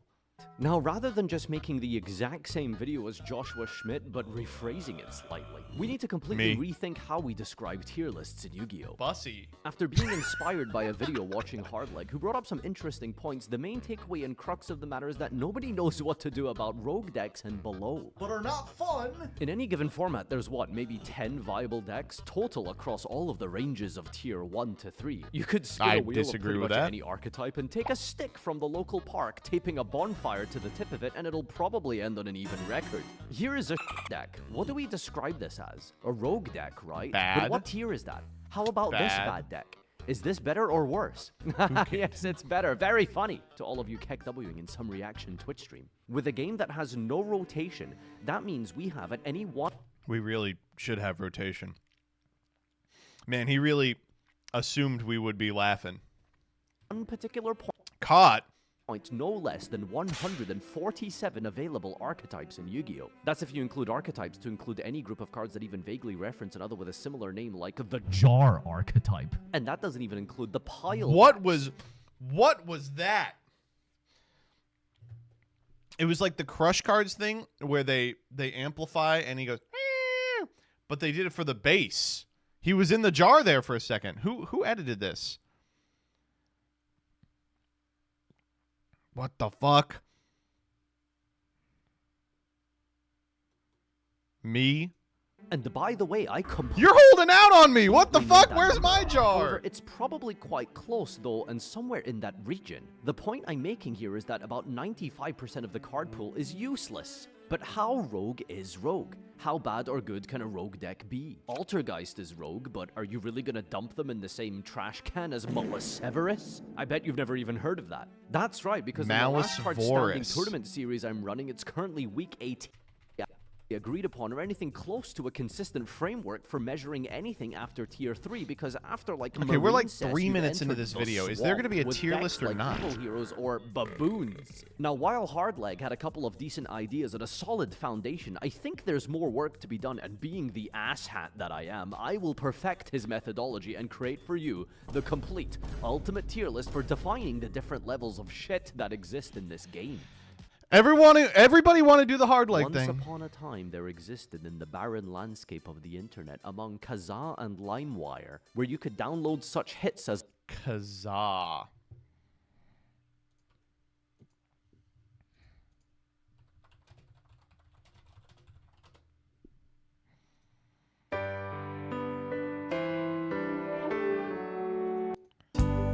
You know the guilt would drive you mad. This is, I think, the only other place I've ever heard like a reference to Kazaa outside of. It's so weird. It just didn't. It really did not permeate the culture. Linkin Park songname.exe was a website called Pojo. Pojo has had a tier list system structured as follows, with various percentage-based thresholds for tiers ranging from over 65% to between 1 and 5% for Rogue. They also even added a point structure that gave boosts to different decks based on its results at the official regional and above level. This system worked well until 2019, when people realized Limp Bizkit were there we go. That's the Vlad I know. Coming back, and being racist in Xbox lobbies couldn't just be a personality anymore. Before I give you my 7 layers of definitions here, I want to make it abundantly clear that I am not saying you should stop watching tier list content, because in the end, listening to literally anyone who isn't the Cali effect might be beneficial. But I don't want you to Farfa! You don't gotta say it! Make decisions involving your own personal finances and hobbies that you do for fun purely based on what a YouTube video tells you is good this format. It does depend on what your goals are, obviously, for this game, but in general, try not to take these things as biblical. Except for my tier list, because this is going to be the new objective standard. The script he gave me for that portion was literally IDK, so I didn't bother animating it. Shit, I should give you a script. I literally just hand Hypnocorn like 40 minutes of just me talking at a camera, and I go, is there a video in this? And sometimes the answer is no. Forward that I've decided. The first tier is tier 0. Now, I think Yu-Gi-Oh! Might be one of the few communities I've noticed using a numbering system. Every other game uses SAB, etc., which, by the way, has its origins in Japanese RPGs, which you would think... This man, he fucking... Oh my god. Every single video where I mention Magic the Gathering, he goes, oh, not Magic. But you dumb fuck, where do you think we got tiers from? Think Yu-Gi-Oh! Would adhere to. That was an irrelevant tangent. Let's continue. So for tier 0, this won't need too much of an in-depth explanation, but for the sake of consistency, I will outline and define everything here like you are 5 years old, which statistically you probably are. Subscribe for more and hit that notification bell so you can be directly alerted. Vlad, can you please... Did you send me the dual tainting?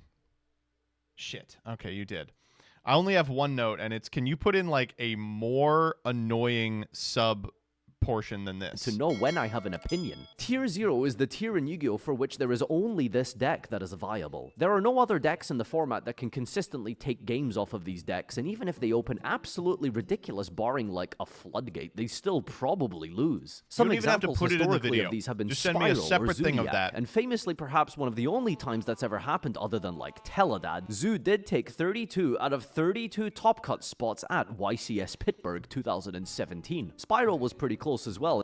This man is not even going to make a tier list. And that was definitely tier 0 for a bit, and Sprite did something similar near its release over in the OCG. Alright, are you still with me? Let's start clearly outlining the easy ones.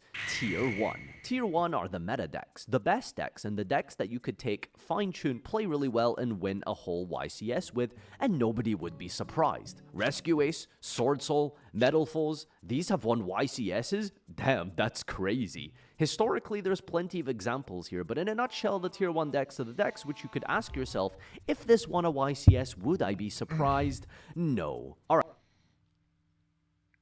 I mean, this is just terrible, right? Right, so that's 2 out of 7 definitions done, and this has been a breeze so far, because if at this point you disagree with anything I've said, you are nitpicking and biased. Bye-bye. Just a quick reminder, nitpicking and bias is a donkey reference from 2012. Farfa and I have the same brainworms about this. Tier 2 is what I would define as the kind of meta, the fine decks. Could it win a YCS? Sure. Would I be shocked? Not exactly. They're okay. See, but like, how is this helpful, right? Like, yeah, tier 1 is like good decks, and if they won a YCS, you'd be like, oh, okay. And tier 2 is like, they're like good decks, and if they won a YCS, you'd be like, oh, okay. Decks on the periphery of the best. Let's take a look at some of these examples. In 2014, we had the infamous triangle format where Clifford could beat Shaddoll, which could beat Burning Abyss, which beat Clifford. These were the tier 1 decks of the time, but a very good example of 2 here would be Satellanite. The deck was solid, consistent, but just not quite at the level of the other big 3. Fluanderies has had a couple of formats. I don't think that's fair. Well, by Clifford being good, yeah. 2, and in 2019, right. from almost the entire year, Endymion would take a singular top cut spot every single event. You see, already even now, I can see you typing in the comments section explaining why I'm wrong, which I'm not because it's my video. But the point is that... Okay, the intonation on that one is insane. You're saying I'm wrong, which I'm not because it's my video. I would like to define off of representation. Usually results-oriented thinking doesn't work because Magic Cylinder winning you a game once doesn't make it a playable card. Similarly, just... Okay. Who taught this motherfucker the term results-oriented thinking? Which one of you did it? Raise your fucking hand. It's not results-oriented thinking to be like, these decks composed this amount of a top cut. That's not results, or that's data. Me looking at like 2 + 2 on a math test, be like, oh fuck, this is such results-oriented thinking. Because World Chalice won a YCS, it doesn't make it a tier 1 deck. Well, what are we doing, old man? Defining off of representation or not? Well, for me, I'd say it's about 80-20. Because the only real way to give accurate definitions this deep down into the swamp is to use some sort of quantitative data, which in my opinion should be YCS performance. But similarly, we can't ignore that Yu-Gi-Oh! Is a card game with luck involved, and sometimes, well, decks just get lucky. Okay, so what are we saying here? Tier 2 are the semi-consistent tops, and decks that Farfa thinks are not shit. Completely vibes-based. All right, let's talk about Tier 3, and this one is maybe going to be kind of hard, because Tier 3 is how I would define as a deck which can get YCS tops, but hasn't been doing so consistently. Last year, I think we had 2 tops across multiple events by Marine Cess and Earth Machine each. Subterror could top maybe every other event when Dragoon was at its peak, and Crusadia saw 2 or 3 tops in 2019. Tier 3 are the rogue decks that are actually good into the current format or can have favorable matchups. But by that definition, if a rogue deck can top a YCS multiple times in a format, then surely it's just a meta deck and therefore tier 2. No! The key term is consistency. I'm talking like 2 tops in an entire year. A tier 2 deck should be topping every event. A tier 3 deck is flipping a coin on its matchups, and if it gets to go first into shifter or no shifter, for all of day 2. Now, if you're still watching this video and you don't want to thrust a This is why Bestial Runic is a tier 3 deck. Skull, then allow me to be the first to congratulate you on your monk-like self-restraint, because this is where things are gonna get wacky. Tier 4 is how I would... Come on, man. Describe the almost rogue decks with actual strategies. Decks that have had their time in the sun, have shined at some point in this game's semi-recent lifespan, like at least in maybe the last 2 years. And I understand hand control was meta 15 years ago, but that doesn't mean drastic drop-off control is going to win nationals this year. Unless... So we have Tier 0, should win a YCS. Tier 1, should win a YCS. Tier 2, could win a YCS. Tier 3, could win a YCS. And Tier 4 is, has won a YCS. These are the decks with win conditions, game plans, some kind of an actual mind as to what the fuck to do in a game, unlike Umbral Horror. The gap between Tier 3 and 4 could really just be the format. If the best deck is Kashtira, then perhaps Metaphys could be good, but certainly not zombies. Your deck list could be the same deck list in January as it is in July, as it is in December. And you could flip-flop between Tier 3 and 4 depending on what the gameplay loop of the current meta is. Does your rogue deck love when your opponent needs their graveyard? Perhaps Infernoids are a good call. It happened in 2019 by the very man editing this video. I was gonna say, the only guy who ever had reasonable success with this is in the room. Does your rogue deck thrive in... Whoa, what happened to Vlad? Editing this video. I do appreciate knowing that Vlad is like editing these unshowered at 4 a.m. I do appreciate that. Does your rogue deck thrive into destruction? Well, maybe Phantom Nightmare is the time for Cosmo Every to time shine I've seen once Vlad in again. person, I'm And like, oh, he looks great. And every time I've seen Vlad, like, while editing, I'm like, oh, he's, like, dying. I hope in between these bad jokes you're understanding the essence of what I'm saying here. It's that these decks do things. They have tools, a semblance of a win con. Dragon Maid, Endymion, Lunalight, Invoked. These are all decks that at some point were at the top of the food chain but are now kind of in the dirt. Without some big modern support cards is where they were main. But here's the crazy thing about tier 3 and 4. I think any of these with the right pilot and deck building could potentially be competent enough to top a YCS. Perhaps even 2 of them. I know, that's such a shit argument. Like, yes, probably if we lock Jesse in a prison cell for a week, he'll break Kojamas. But you could list about 50 decks that fall under this definition. So I would say for tier 4 is a rogue deck, but without some kind of representation, at least consistently at the regional level, cannot be tier 3. It's the rogue decks that are okay and fine and at least, you know, do Wait, things. so but the don't have difference the right between tier community or 3 and tier 4 is if the rogue deck has consistent representation in top cuts. So the first 2 are just completely vibes based, and then the difference between 3 and 4 is exclusively data. Frankly, the cards to be good anymore. Tier 5 is what I like to call the flawed decks. I just stole that term from Hardleg's video. If it wasn't apparent, we're trying to make the hard leg video again. But he did hit the nail on the head here. These are the decks that have a win condition, I guess, kind of, but are so slow or flawed or counterintuitive to their own strategy, they don't really make any sense. This is where I would put Red Eyes, for example. Oh no. Oh god, my average view duration. No, not my viewer retention. Please keep watching. This deck. What is this? Every 40 seconds, he's like, I know you hate me and you hate this video. I know you want to fucking leave. Is flawed because mostly Konami don't know what they're trying to do with this deck. There's trap control Red Eyes, combo with some Dragon Link stuff, they have a zombie, they have fusion spells from the deck, and even fucking Geminis. Now don't get me started on Lord of the Red. Why is it level 8? This is the real bottom of the barrel of the game. We've got Cloudians that kind of have a playstyle in... I will now defeat you with facts and logic. Lord of the Red is good. Why are we all pretending like There's so many times recently I've seen people be like, Lord of the Red is bad. Did someone say this on stream or something? Lord of the Red is a great card. It has like tops, plural. Involving fog counters, but the best way to play them is spamming link monsters. Best way to play Cloudians, by the way. I'm That's sure true. you could think of an infinite He's amount right. of decks that are tier 5. Decks that don't work with how they were originally intended, with mechanics that seem counterintuitive and trip over their own cards. A win condition is like trying to find one normal person in the Trap Tricks Discord server. And finally, tier 6. There's another one! The Swamp. We are in the quagmire of filth, and all of these decks are contagious with a kind of a rare disease. Decks that probably have never entered a sleeve, much less a regional tournament. Gen X, a group of Yu-Gi-Oh cards that definitely exist and are real. That's as far as my analysis goes for those cards. Now, I'm not trying to turn this into some kind of emotional punch bag for all of my insecurities, frustrations, and personal emotional traumas I've experienced over the last year, and thus I'm lashing out by making fun of pure Miss Valley play. What's going on here, man?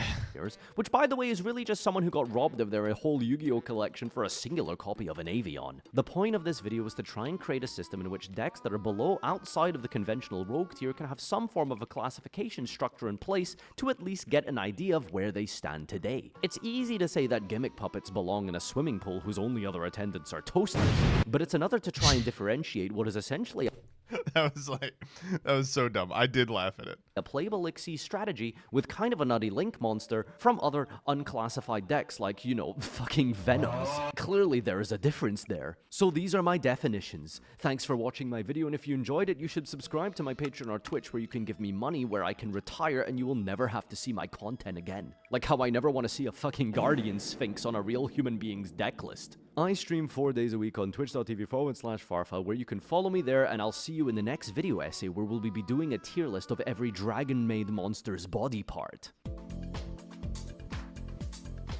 Wait.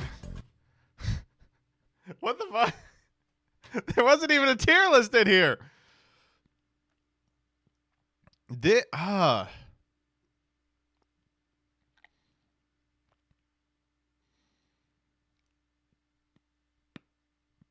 Vlad,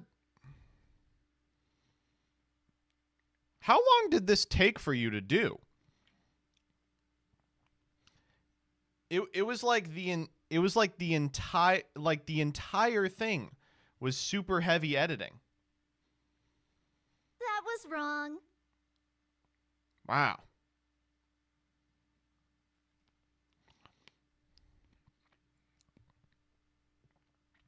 I don't know. I get it. I think that there's some interesting stuff in here for sure.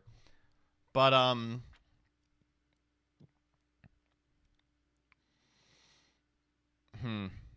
why am I on the Patreon thing twice? I guess, yeah, CJ is right. I think I have caught this disease ever since I uploaded that video that Josh reacted to and then Pack reacted to and we did discourse about for a week. Where sometimes I'll be like, am I actually saying anything? And I don't understand what differentiates this video from the hard leg one, right? Like,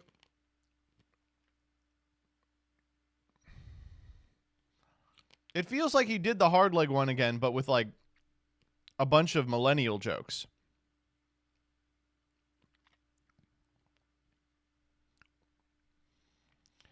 Watching you react to my content genuinely gives me mental health problems. Fuck. I'm sorry.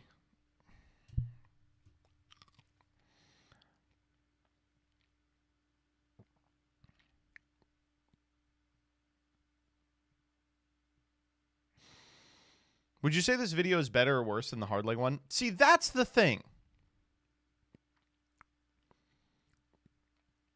That's the difference.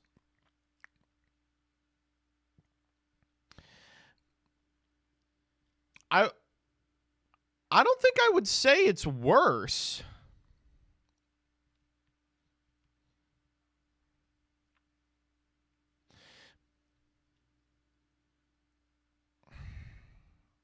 I would say it's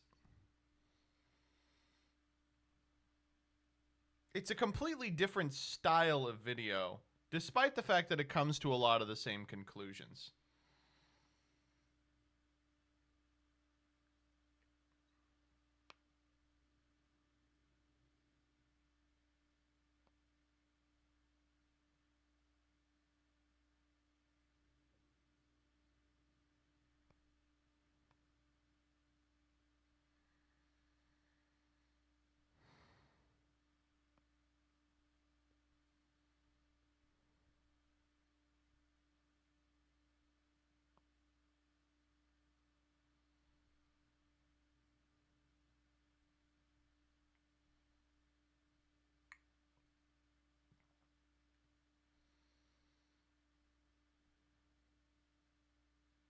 What are you ruminating on, Chief?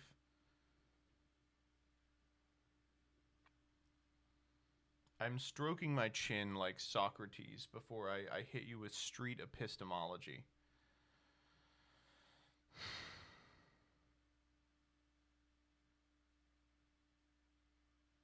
That was wrong. I'm reading chat. No, I'm reading chat, to be completely honest.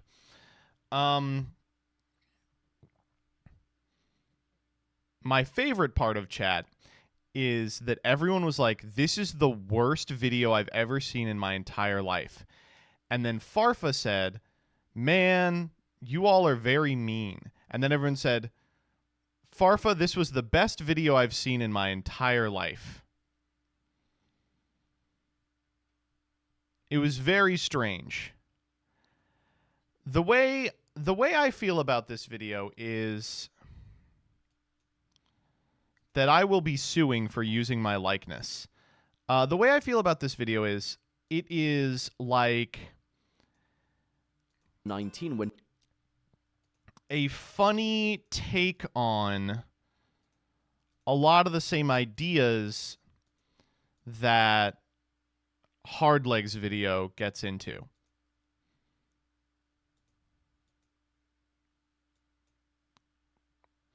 The jokes are bad and unwatchable. I think the jokes are fine.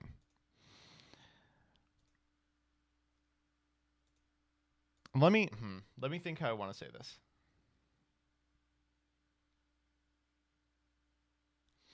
The number here's what I'll say. The video is like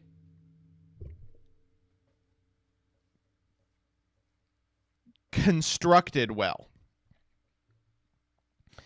It has like a pace to it. Numbers going down, it gives it like a through line.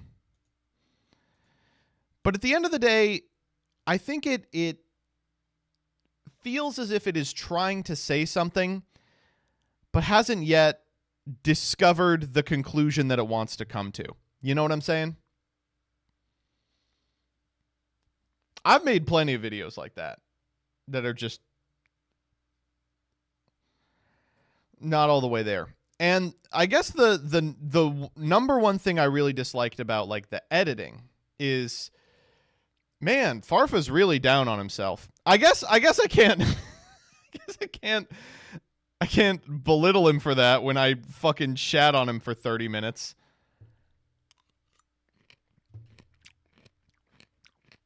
But there's a lot of like, now I know you all hate this.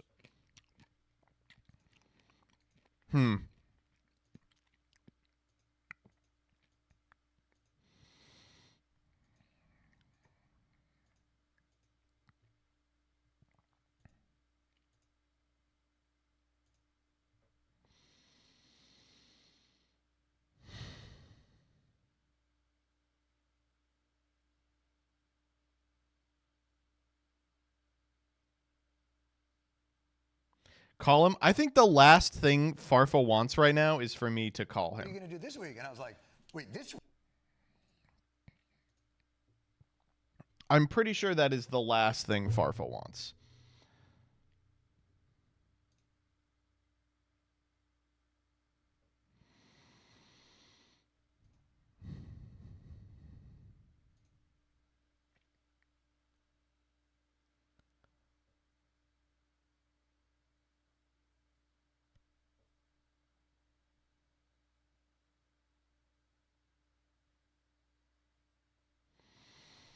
He stepped in my goat Cali effect.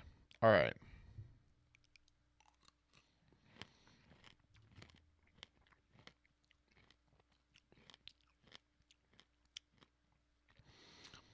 Since I talk shit about Farfa, I will now talk shit on Cali effect. The Cali effect tier lists are not good.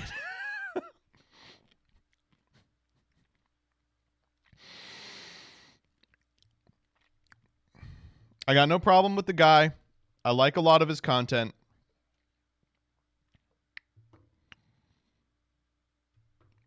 Tier lists, not great.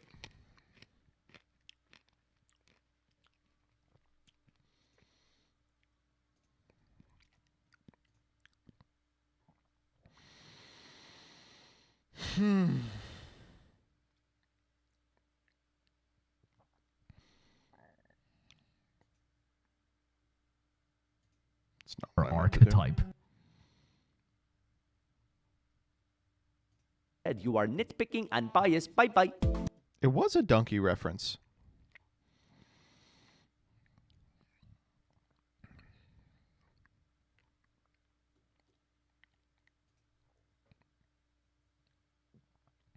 Why are we dancing around the topic that tier lists are just bad? I don't think tier lists are bad. Oh, God, you're going to drag me into this discourse.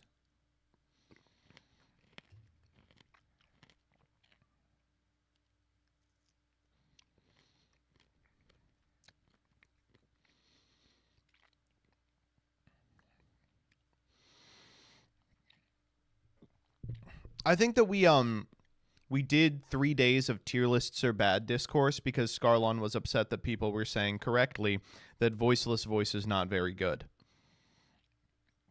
I think tier lists are important content, especially when they come from like voices of authority. I think that they are helpful for people who want like an at-a-glance mechanism for understanding the format. I think they are very detrimental as an exclusive tool for understanding the format. I think they leave out a significant amount of nuance and interplay between archetypes that is,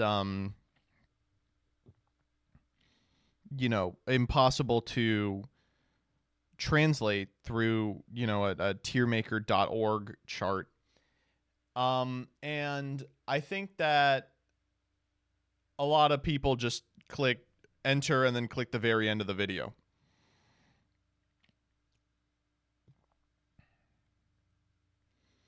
Tier lists communicate nothing more than a surface-level understanding of any given format, and do nothing to communicate what the game needs in order to really understand a format. Okay, but for people who don't yet have the surface-level understanding of a format, they're very informative, right? No, they're not going to tell you how you need to play your Earth Machine versus Snake Eye matchup, but for people who are like, what's good this format, being told Snake Eye is good is something that they may not know. I think that people just assume that tier lists... That was wrong. It's strange. It's like people clearly aren't supposed to consume tier lists as the exclusive competitive content that they consume. But they do, and then people talk about tier lists like they are that.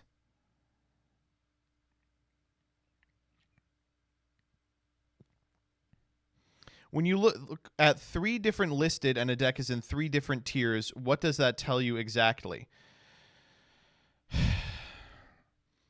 I don't know.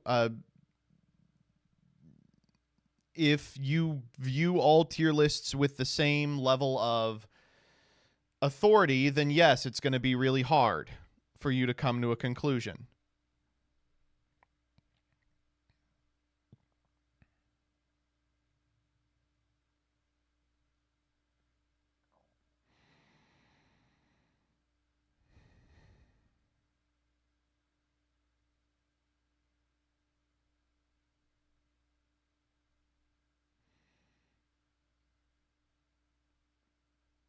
That's fine. You can do a tier list of decks, but when you start going like Nibiru is a tier 1 hand trap, that means nothing. Tier lists for things that aren't a format are a little silly. For sure.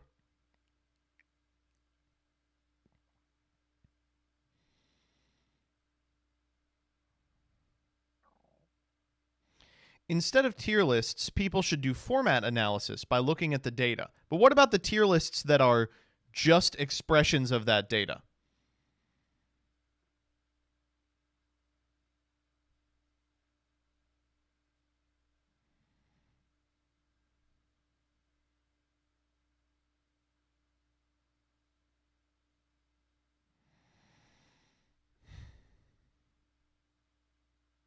Like Hakuna Matata stuff? Yeah, like the Hakuna stuff is the type of tier list that you're talking about, and like that was part of the criticism.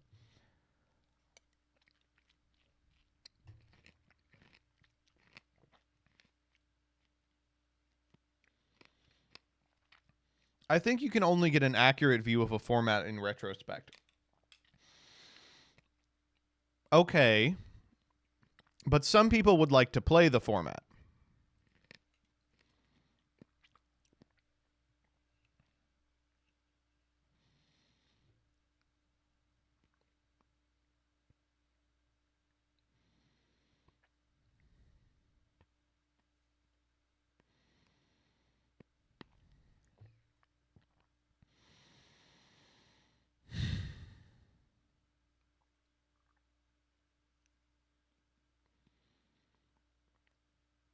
Scarlett, if your issue with tier lists is they can be wrong, that's true of literally everything. Every single thing forever.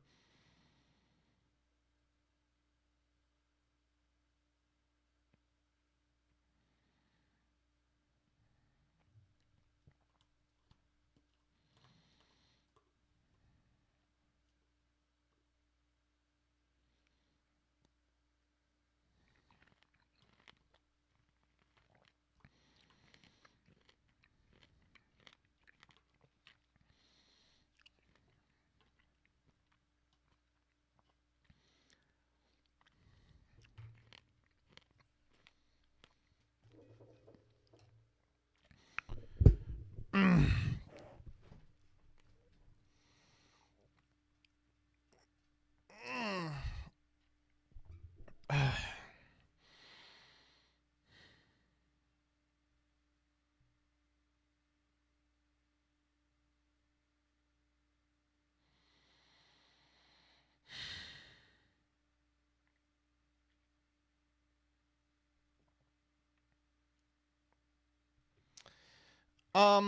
don't know. It just seems like a really weird hill to die on.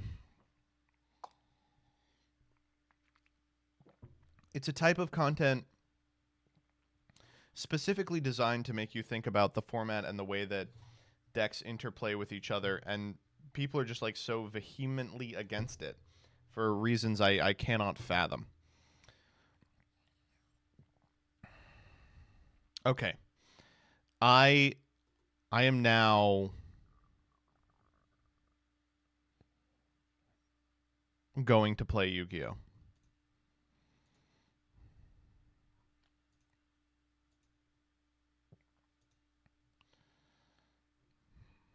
I know.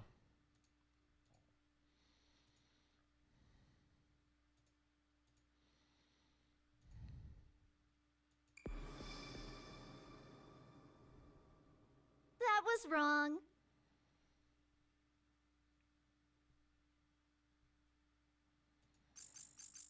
Oh, there's something in the shop? What can I buy? Oh, the Diabell Star sleeves? If you insist.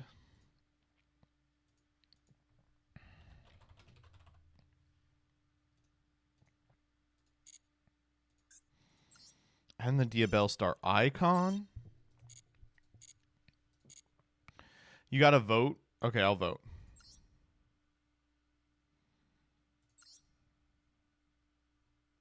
Where do I vote?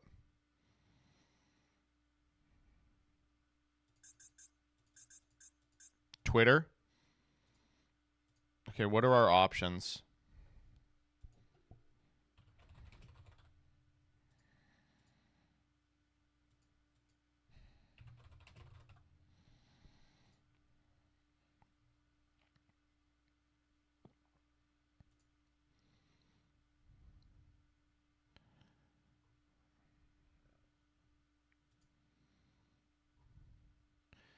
Maxi Diabell Star Red Eyes DMG.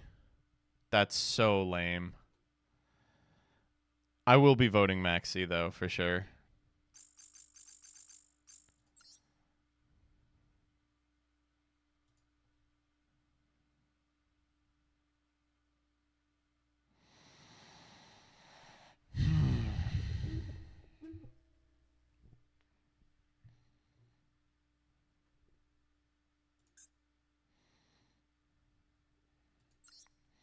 All right, what can we play in Legend Anthology?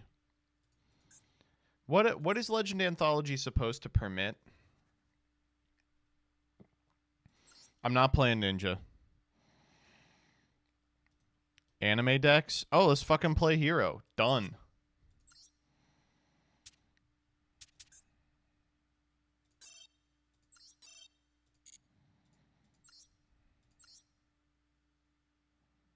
What the fuck? One malicious. All right, we're not playing Hero.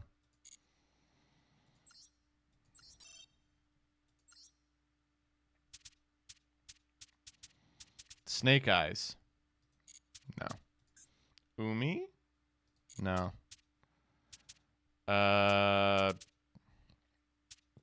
Flu. Every single card in this deck is banned. Abyss Actor? Okay. Maybe make this work.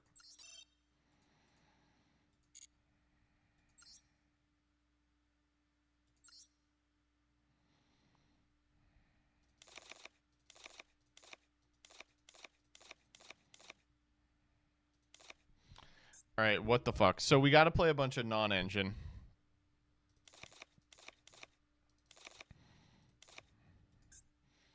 Imperm. Play one Imperm.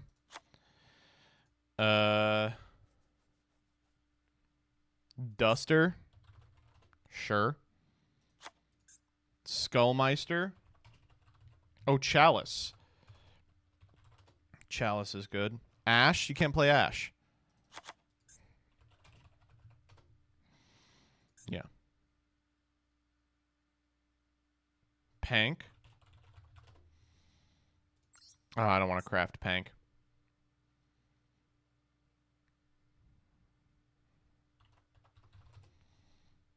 Oh, look who's legal.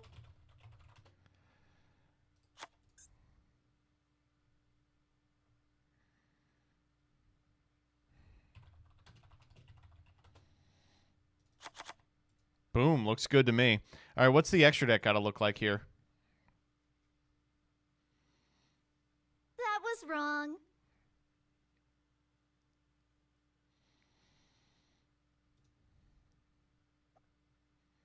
Verte?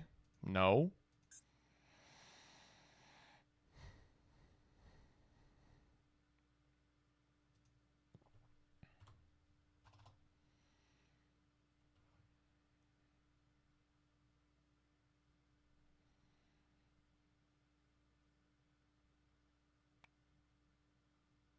Topologic.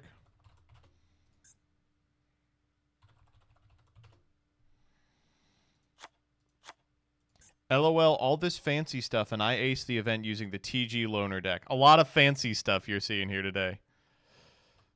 Maybe like, I don't know. Transverser? Sure.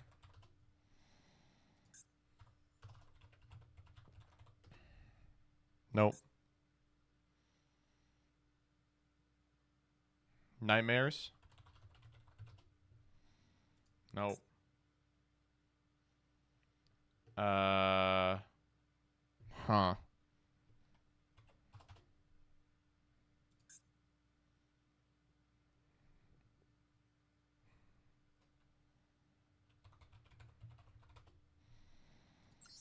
Transcode Talker? I guess. I don't think I can actually make that.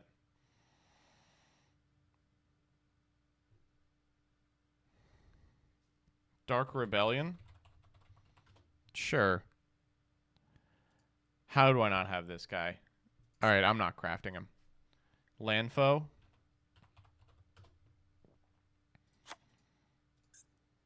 Selena? She is not legal.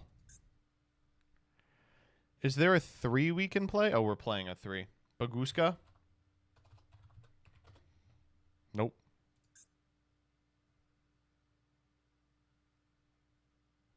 Diamond Crab? Please don't name cards that are not legal. Okay. Crazy Box? Yes. Traffic Ghost? Yes.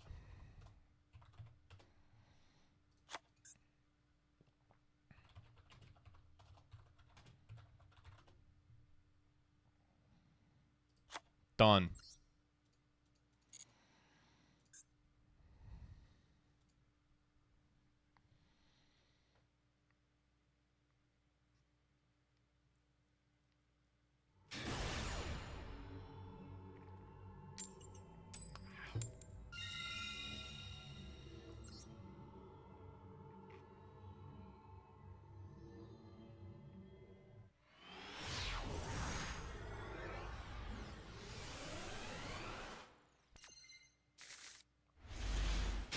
Banger hand, Oomphy.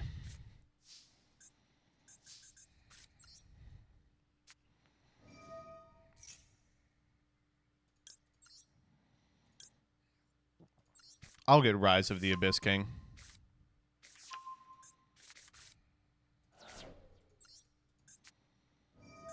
Man, this really would lose to Ash Blossom.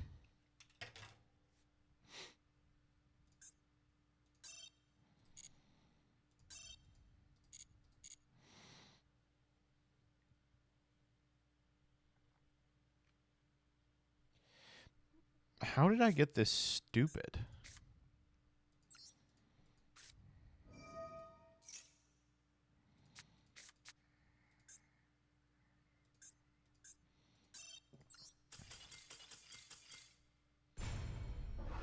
What am I, a moron?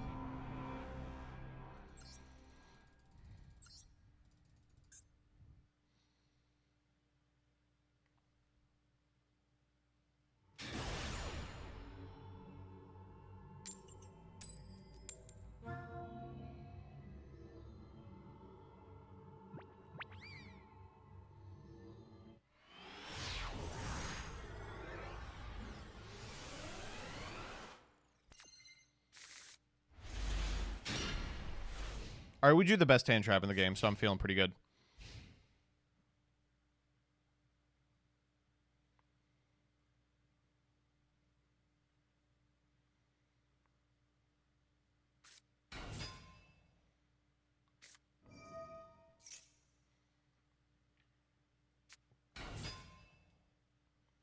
Okay.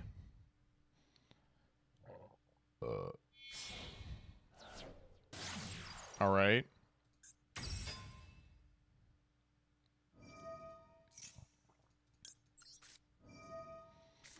Isn't Impulse literally worse Phantasme? Well, yes, but we don't have Phantasme. Also, it gets things that aren't links.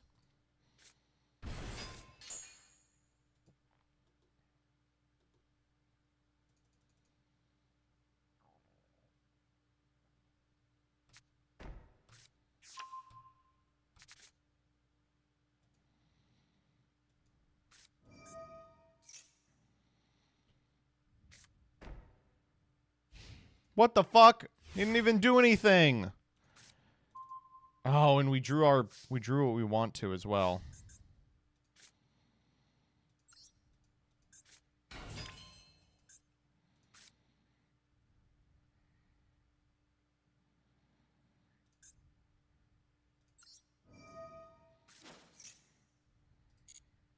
Who do we want to put in the zone?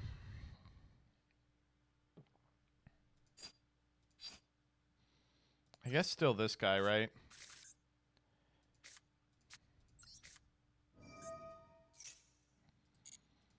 No refunds.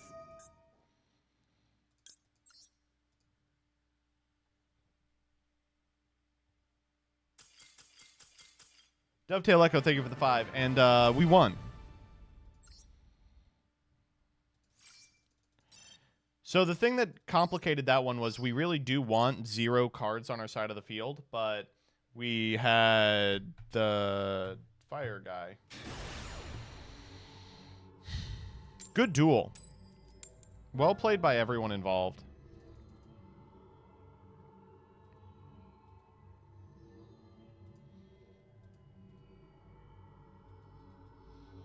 Oh, they're spending a long time choosing here, buddy.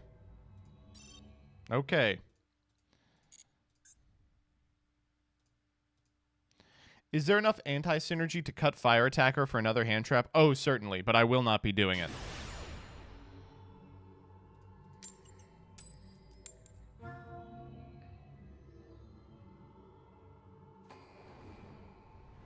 They just won the die roll and forced me to go first.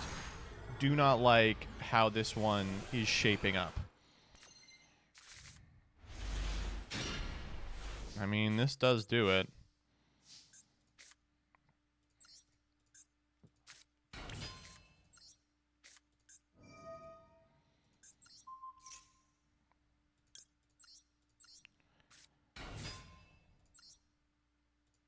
That is not what I wanted to do.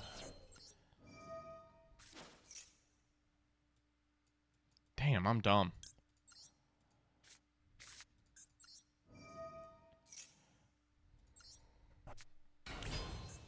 We can still make this work.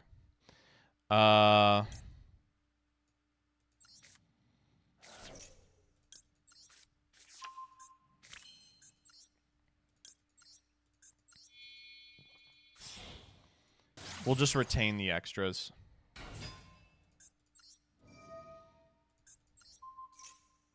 That was wrong.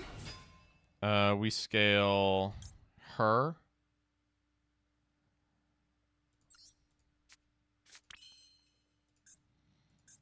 Wait, now what do we do? Oh, I remember.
Okay.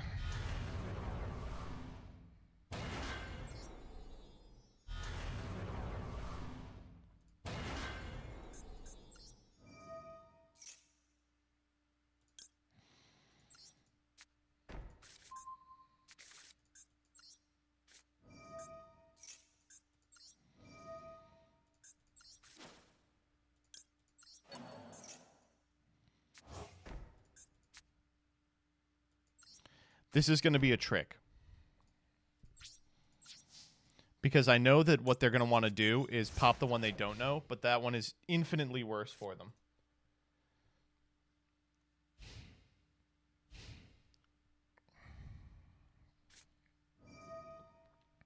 Wow. Okay. I guess they got me. Oh no! Oh no!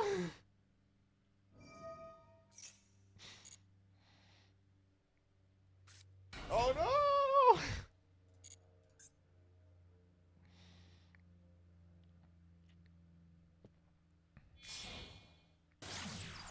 Oh shit, it really is like the fucking same. That was wrong. I mean, I guess I want to negate this guy, right? I feel like we're gonna kill him, right?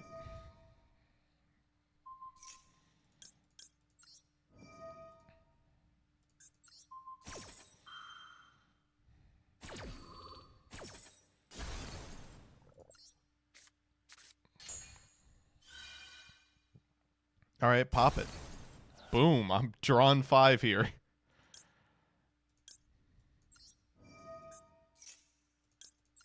That was wrong. What are we summoning from deck here? Here's where we would get the other, Oh no, it adds to hand! I'm only drawing 2! Oh, right on time.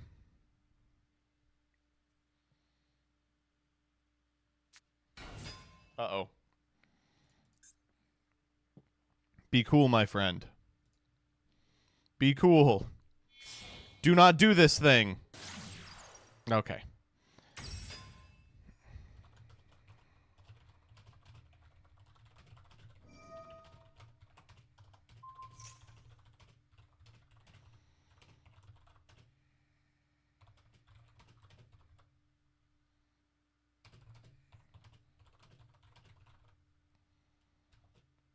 I mean, I guess I could do this.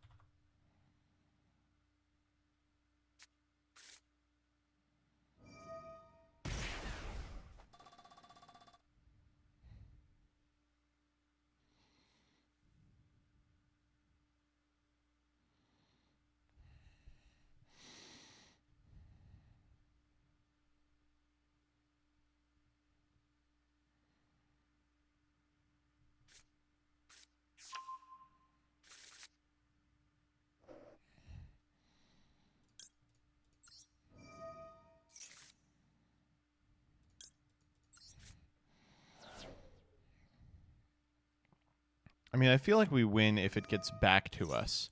But I think that it's unlikely it's going to get back to... I think we might be dead.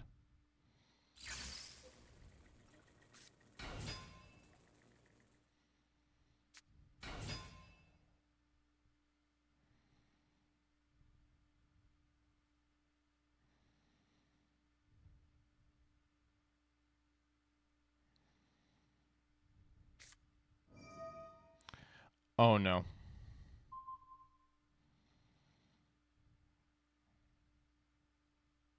Ugh, they even know the sassy rookie thing.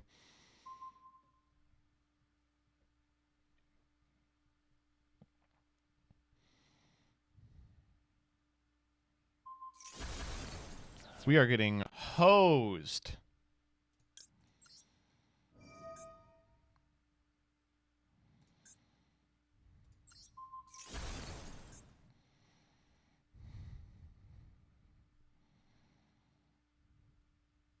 Are you doing roulette today? I thought I was. Oh, okay. Well, sure.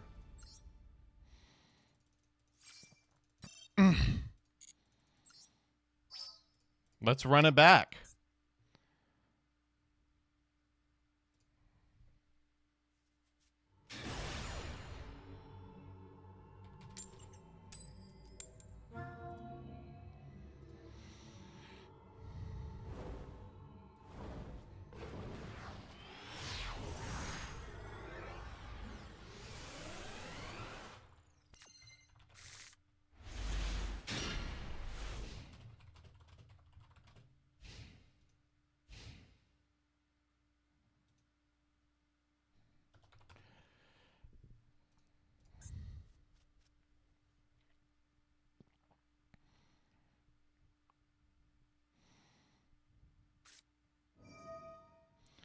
Oh boy, Blue Eyes.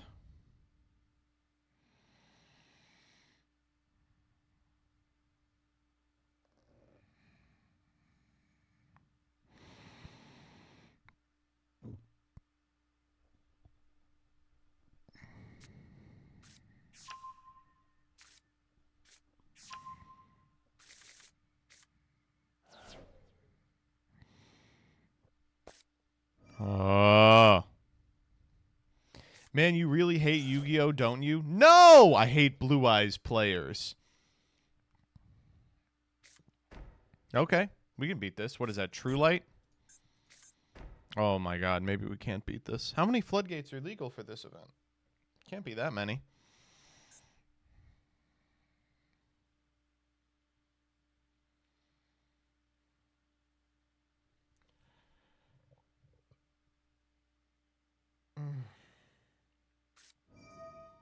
Oh, we wanted to hold this for some reason? Alright, that's a huge problem.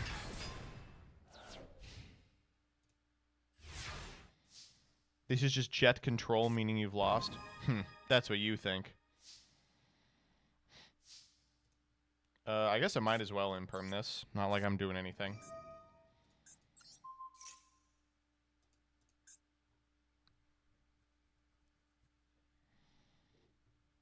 I want to be able to pop the back row. Jet wasn't even live. The first effect is live.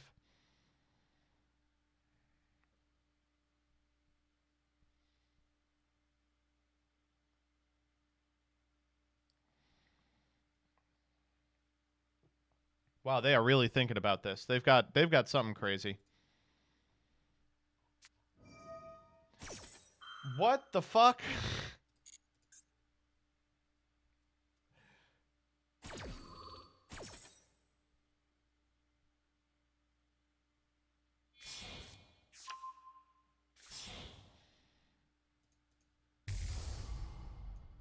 Does MBT know yet, or has he not read chat? What? Oh, shit. Yeah, I saw that. Congratulations. This card does not do fucking anything, right? This... am I crazy? Does this... Huh?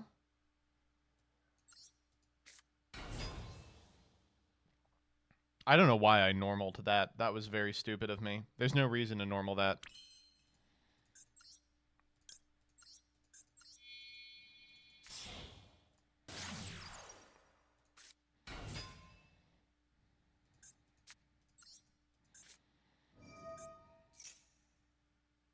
Oh, they're thinking.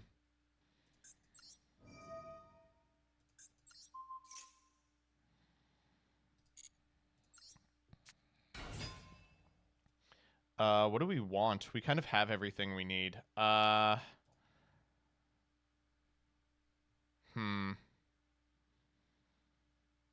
get a Wild Hope.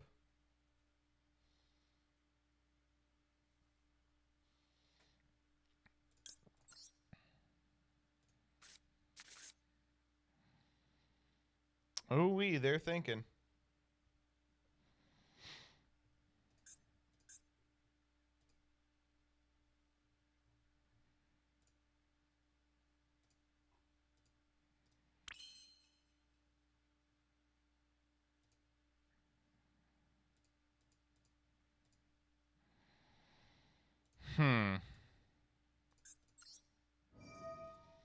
Well, we can send a dramatic story to the graveyard and grab this copy of Curtain Raiser back. See? Now we have a Curtain Raiser. And you all thought I was an idiot for not doing it correctly. Now we go Super Producer.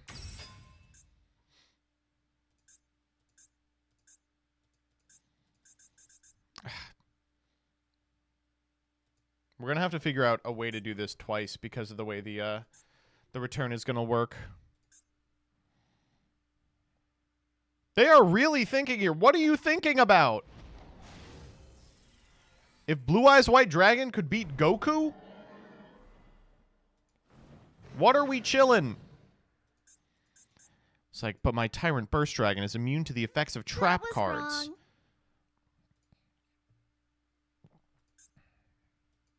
Position? True. Okay. You know, we haven't played, like, a game yet.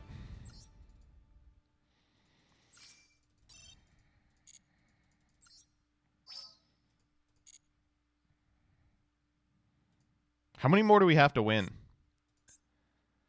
1, 2. We have to win 4 more. I'll do it. Fuck it. Yeah, it looks like Doug said... What did Doug tell me just now? Exhausted from travel, I'm going to take tomorrow off. Sorry. I baited you all.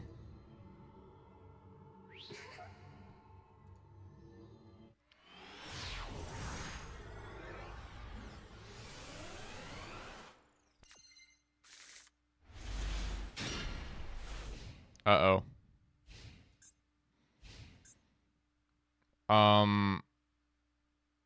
Shit.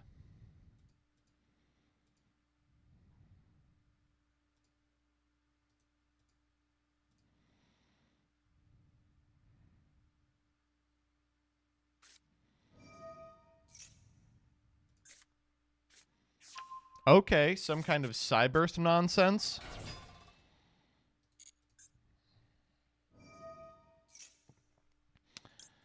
I would like to know what you're up to.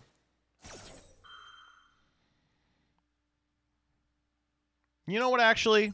I've decided I do not want to know what you're up to.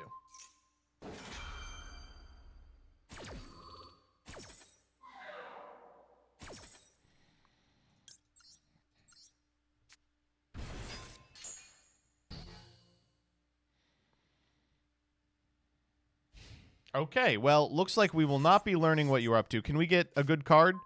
Nope.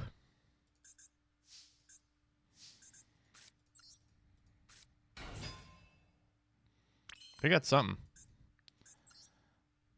Oh, watch this. I will negate the effect of the Formund Skipper. He's dead on board? What? Holy shit, he really is! Wait, I didn't realize! He took 4K for the Perry Rice map! Oh, please tell me they're gonna go and be like, what was my opponent playing? And find out that I'm playing fucking... Oh no! Yikes.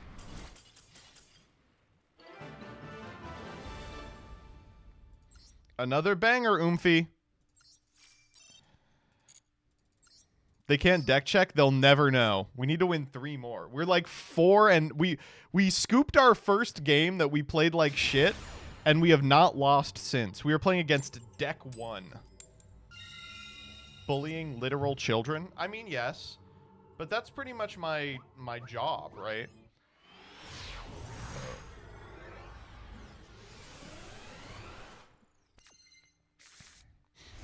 Oh, banger fucking hand, Oomphy.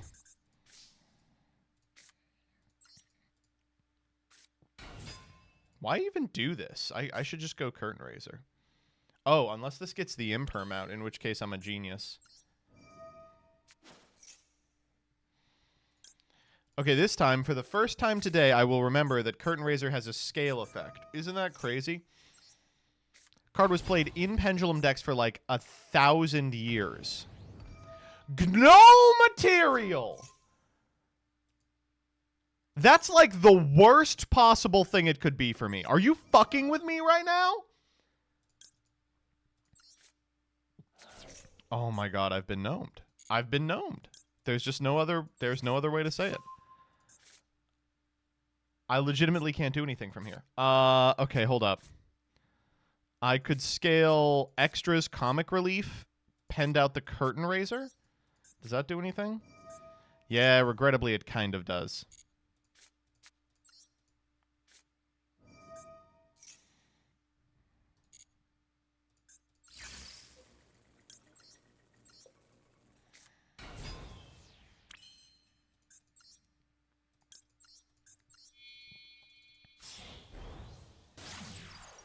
Hyper Director.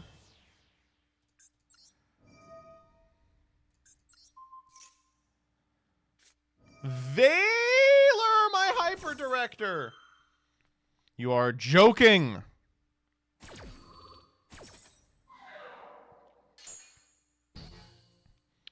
We're still fine, right? Why are we not fine? Because Curtain Raiser cannot be used as material.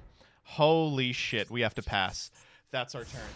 No! Valor, no material! We can't beat that! Oh! Normal Alistair, you fuck. Oh! It's like the only setup I can't beat.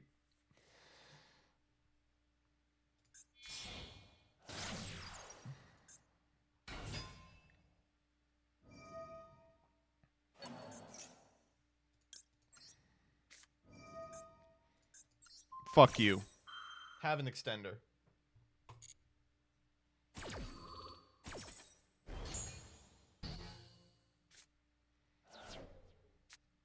Oh! They have an extender.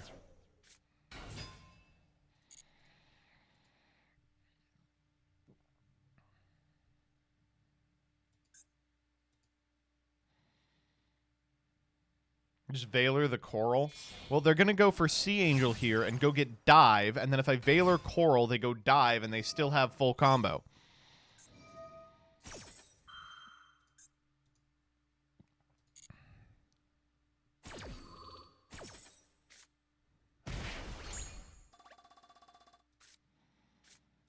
Dive is limited. Oh, well, it doesn't matter. They can search it. Oh, my God.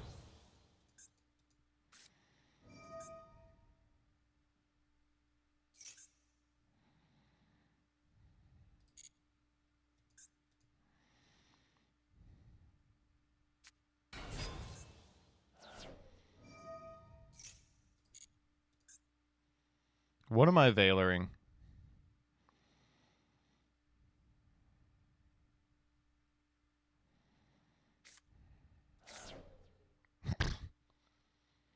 Sure. No refunds. Maybe we should have negated Sea Angel.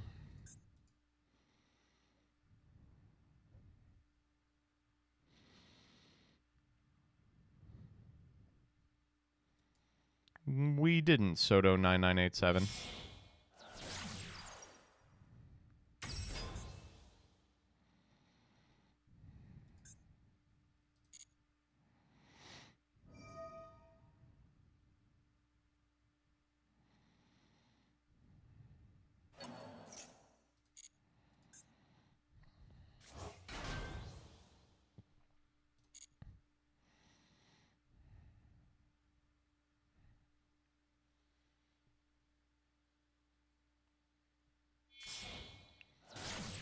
Yep.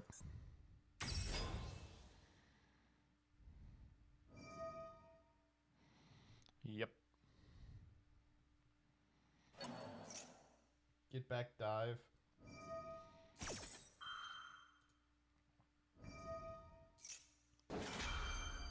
Chain blocking here. For what? I can't ash you. It's not legal.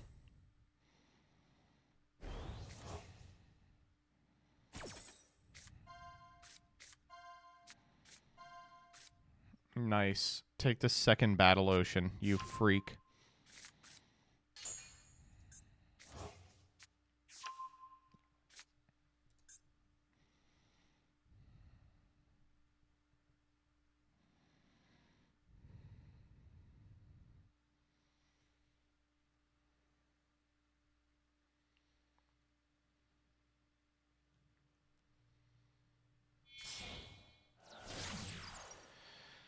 Oh, yep.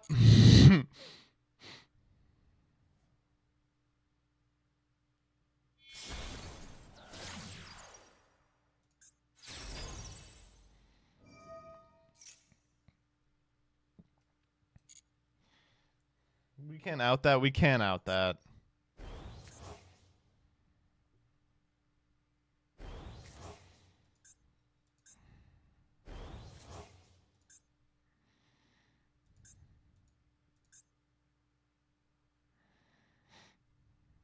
If the unknown is the trap, we do die. I am sorry to say.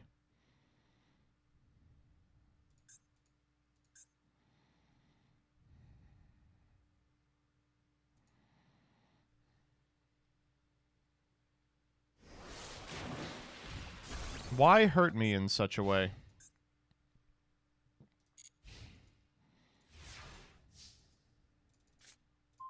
Right on time. That's actually not terrible. It's like a free body.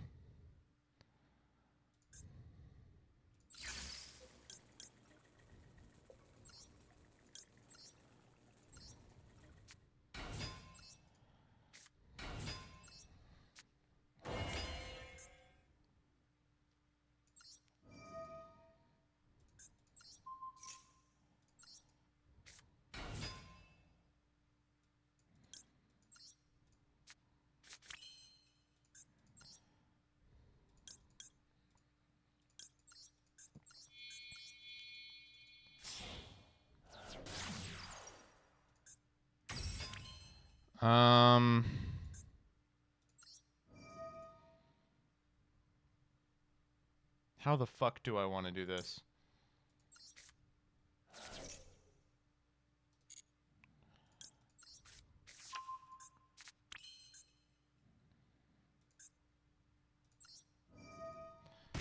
I think I got it. Oh.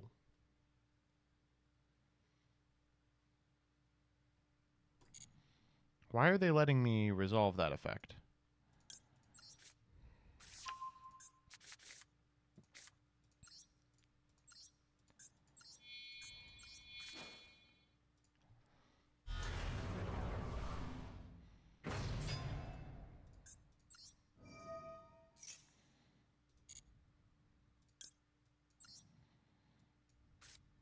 You all are going to come when you see this line. Ready?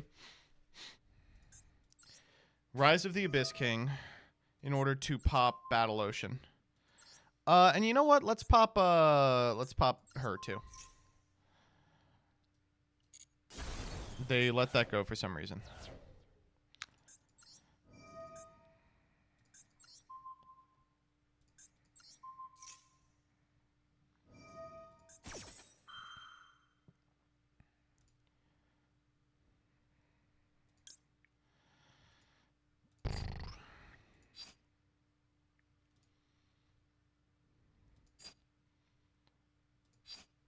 Okay.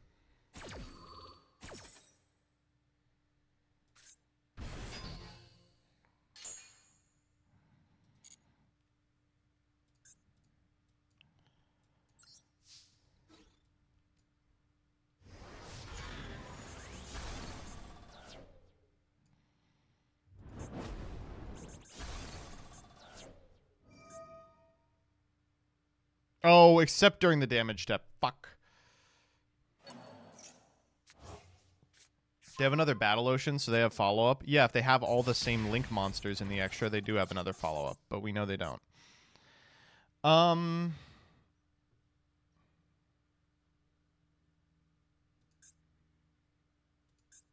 my god, we don't have a Pendulum Summoned Abyss Actor monster on our side of the field. I just realized. Holy shit, this negate is offline.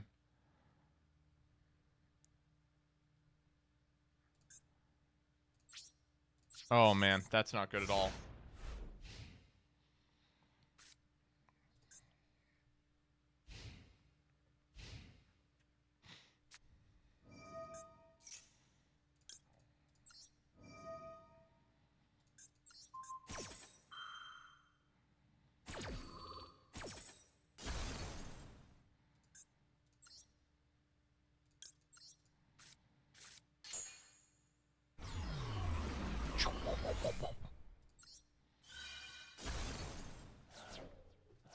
We're chilling. We're chilling. We're chilling. We're chilling.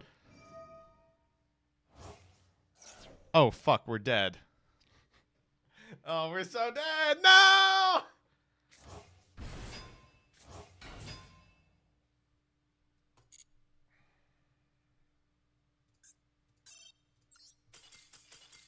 Man, I think there was a way we could have done that, but that no material turn one was really painful.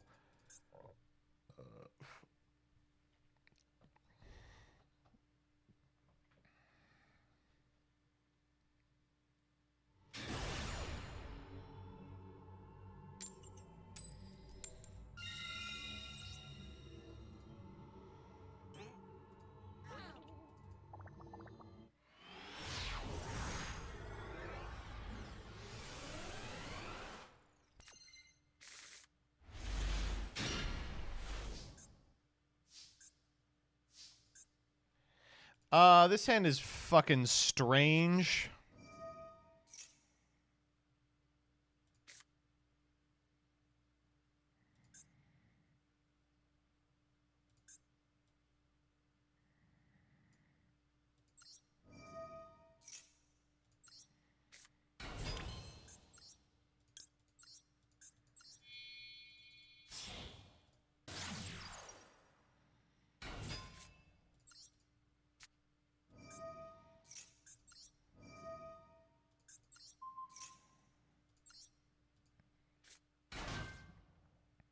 What do we grab here? Her.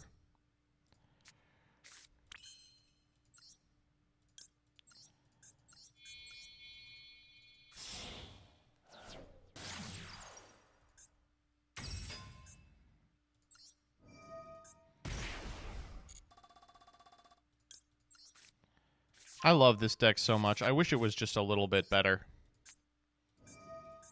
I think there were formats where it could have done well, but no one played it for some reason.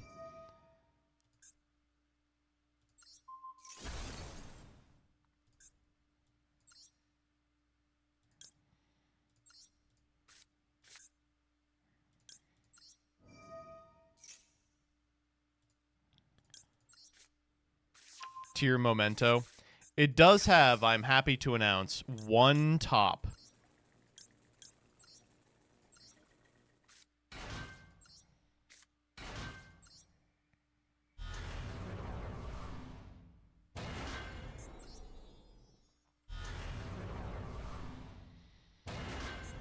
Oh, this is kind of crusty, actually, because... Oh, no, we can do it. By using our Curtain Raiser to send a Dramatic Irony to the graveyard.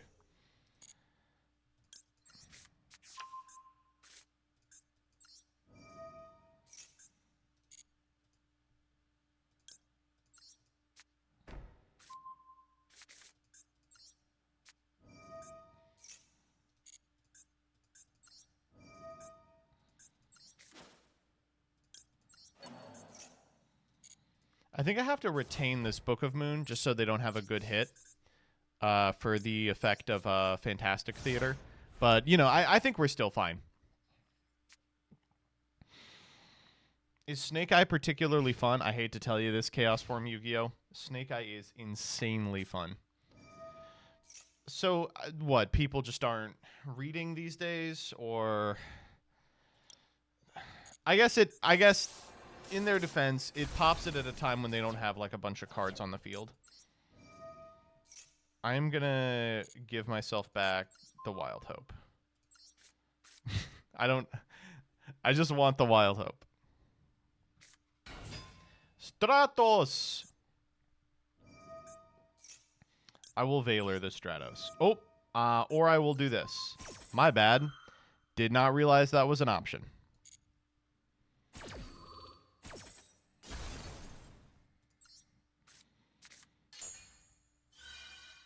But I don't even have a back row.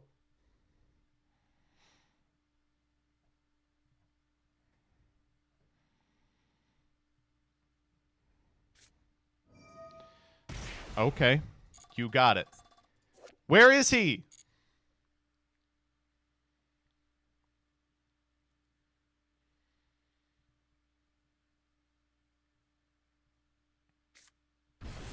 What the fuck? I'm getting Rampart blasted!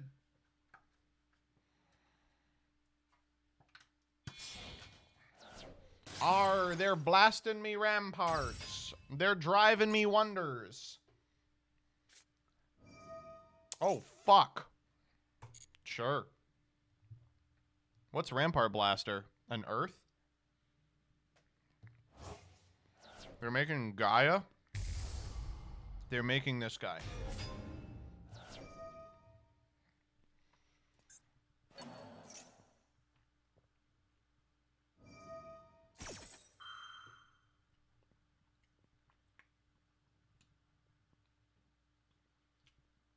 What am I negating here? I don't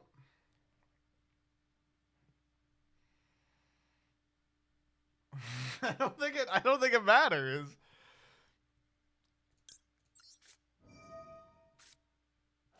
I'm gonna try negating Wonder Driver, because I don't really give a shit about that other guy. I guess because I don't know what he's getting, I should negate him. Then I'm gonna...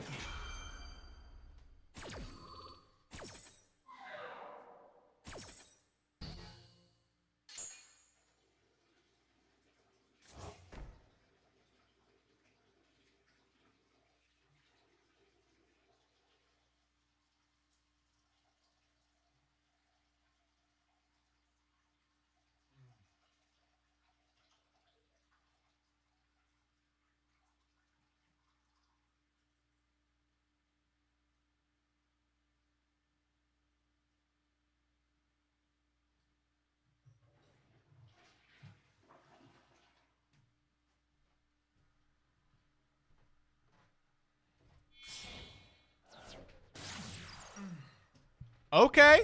I like Infernal Devicer. He's my lad.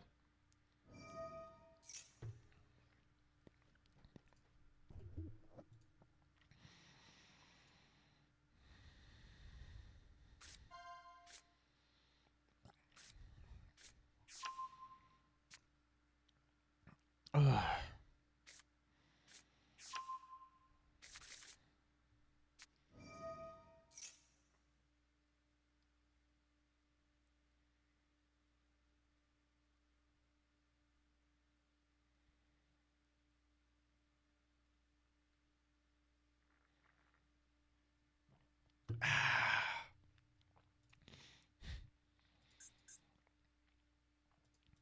Wait, what the fuck? What are we Miracle Fusioning?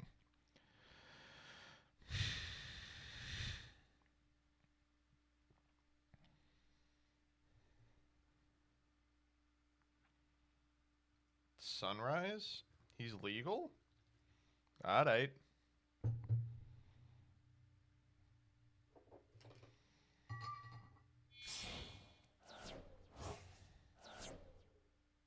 Okay.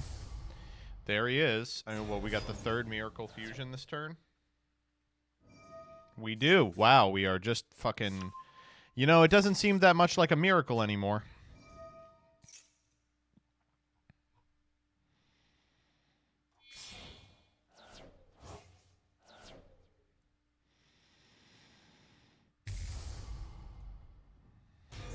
Oh, we're gonna get woken up? That's what's going on? We're just waking up here? I mean, we're gonna take a lot here. Ow.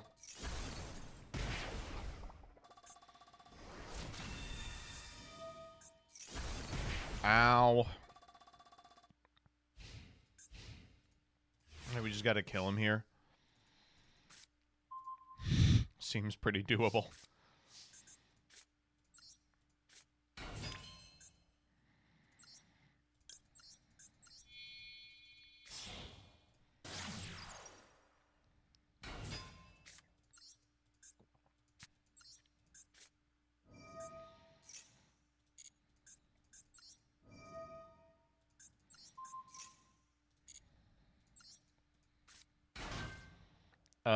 What card are we getting from our deck? Something that plays nicely with Mellow Madonna, right? Wild Hope, I suppose.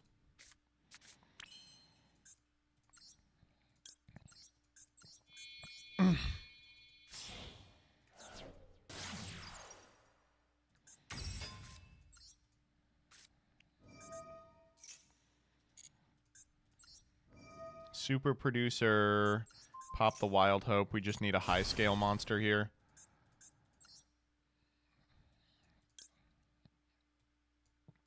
There he is. Can you give Stratos a low tape of fade? Oh! Imagine if Stratos got a low tape of fade!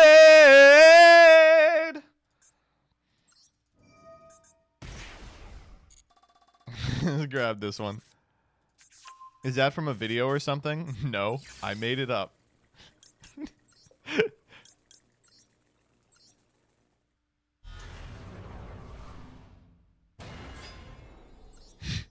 Just lying.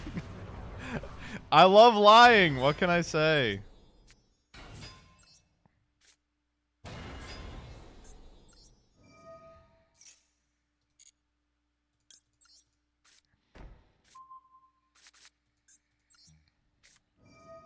Get this fucking guy out of there.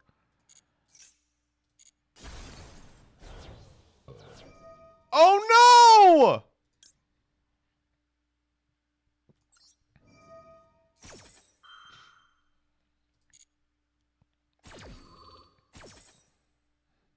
I guess we want another curtain raiser.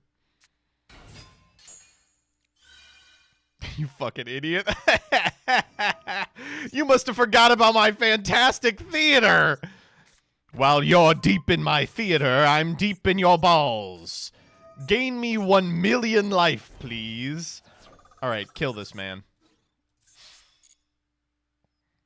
Oh no! No, not Spirit of Neos! Fuck! Okay, that's really bad.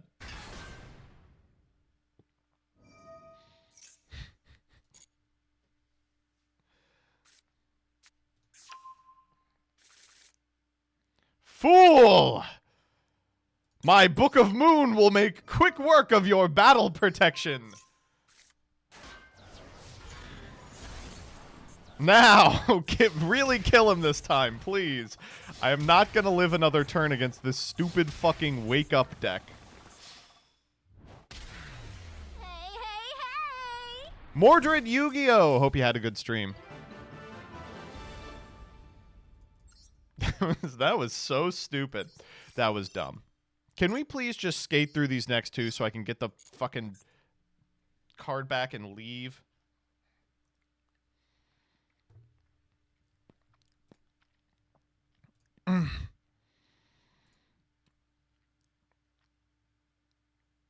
Oh my god.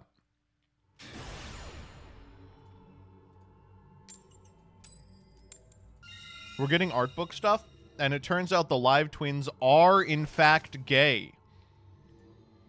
You all hated me so much for telling you the truth. The truth of this world. Joseph, they can't be gay, they're twins. Joseph, they're not homosexual, they're just good friends. Joseph, suck my pee-pee poo-poo. Oh, damn it, this is really bad hand. Fuck. It doesn't do anything, no! Alright, this is the Joseph Rothschild special, watch this. They're in a throuple with IP. No, they're friends with IP. IP, listen. IP is having her own very fulfilling life. Trying to fuck, ooh, you know what? I actually do have a line. SP Little Knight.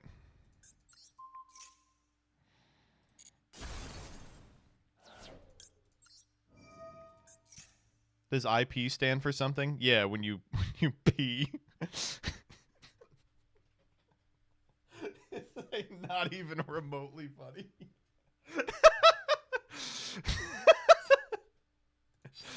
Yeah, it's when you pee. I guess I get comic relief here. It sucks. This hand would be full combo if the deck worked correctly, but because I'm currently locked into summing exactly Abyss Actor Pendulum monsters, it doesn't.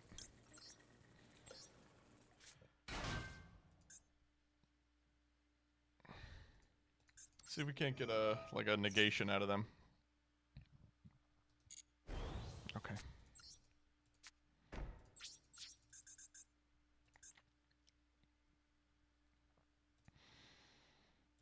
Oh my god.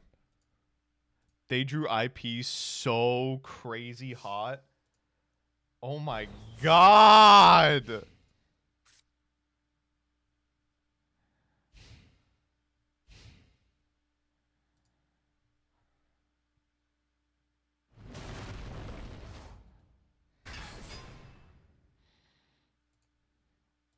Fuck. we lose.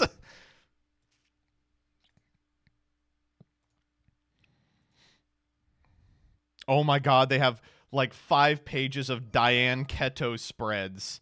Let's go, baby. What are we popping? Why would you pop the fucking back row against Abyss Actor? Why would you think that was a good idea? It's gonna work for him. It's for some reason we found the one Abyss Actor hand this beats.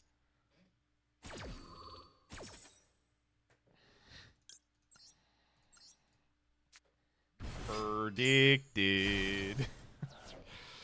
Got my ass. I guess we should have set Abyss-tainment too. If we were just gonna get blasting.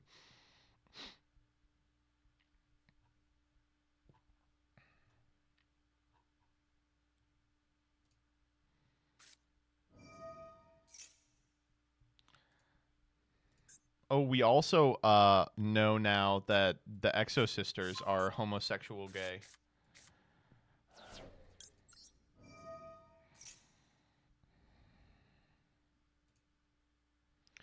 Oh, we also know that... Whoa, yes, sir. Absolutely. We also know that Mr. VS wears high heels and is boring to look at. I don't like him. Oh, we got some Avramax scans. We got some Galatea scans. We got some Longirsu scans. Oh wow, his penis is out and everything. We got some lab stuff. We got some lab stuff. We got some lab stuff. I don't need to see lab stuff. Who gives a fuck about Labyrinth? We have... Oh my god, I love the live twins so much.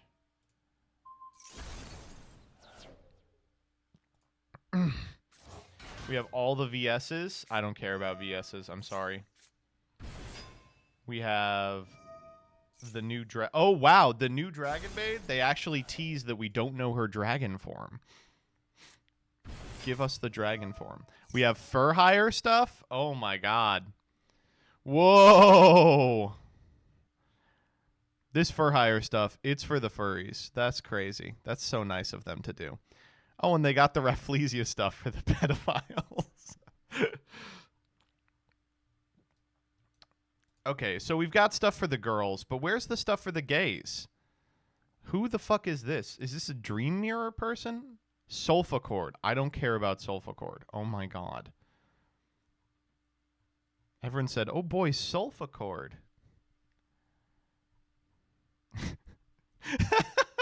One of the I'm thumbing through the Reddit comments. I want to see big men.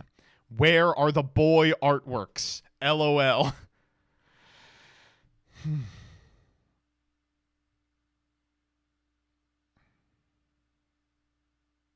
What do you think the most downvoted comment on the Reddit thread of these scans is? I want you to just guess. What do you think the most downvoted comment on reddit.com is?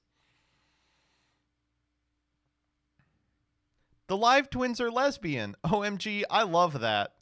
It's the lowest comment. The response, notice the 2 straws in the same cup? Yeah, I did. I love them so much. -3. Oh, holy shit. I love Reddit. Reddit moment, folks.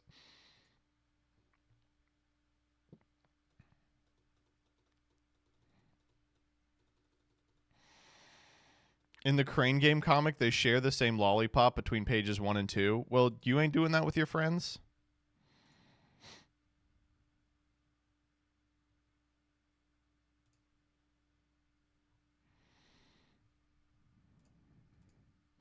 Imagine if Xenometeorus got a low tape of fate! I'm cracking myself up.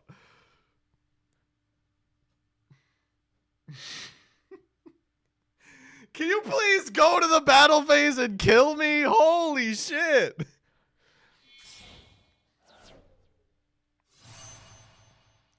Imagine if Transcendosaurus Glaciosaurus got a low tape of fate.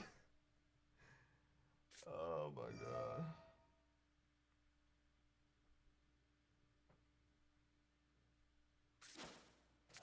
Low taper fade memes are the worst thing white people have done to black culture in the past 24 hours. It's been a week. It's been a week.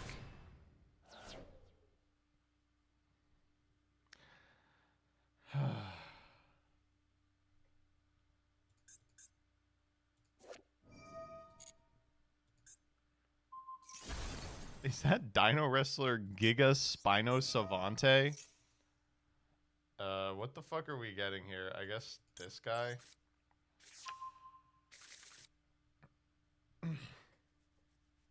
Especially fucked up it's during Black History Month. Okay, how the fuck do we win this?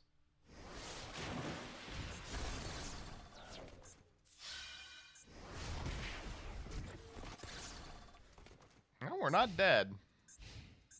How do we win this? Wait, doesn't...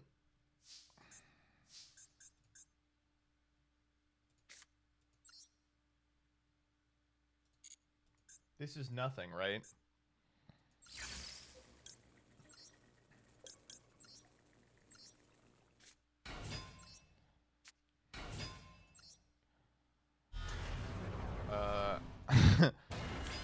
Tag a homie who does fuck all. Oh no! Oh no!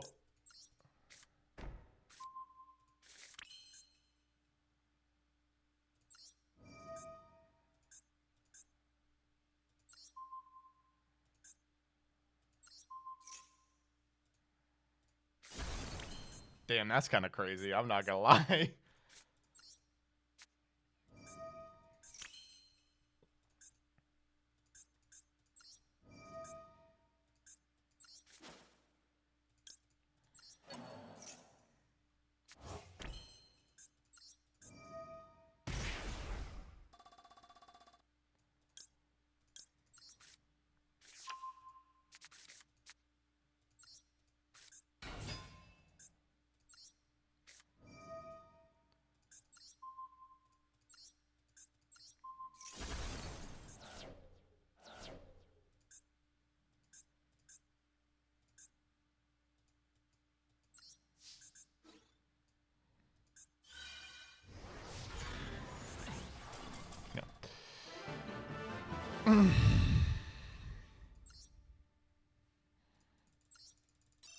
All right, last one.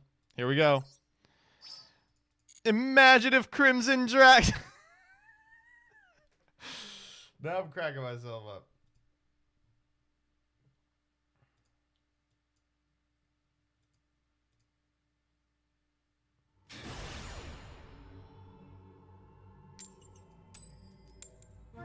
I appreciate the, like, IP Masquerena looks like super well dressed and super well kempt, you know, on the card. But then for the art book, they made her look like like just a person. Like I know like 40 people that look exactly like this. Ugh, it's nice. Look at her. She's cute. Oh, the tail is new.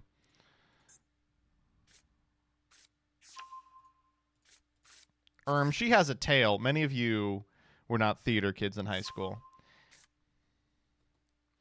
A girl with purple hair and a hoodie with a tail? I've never seen someone like that. Me, who used to go to a mall that had a Spencer's Gifts in it.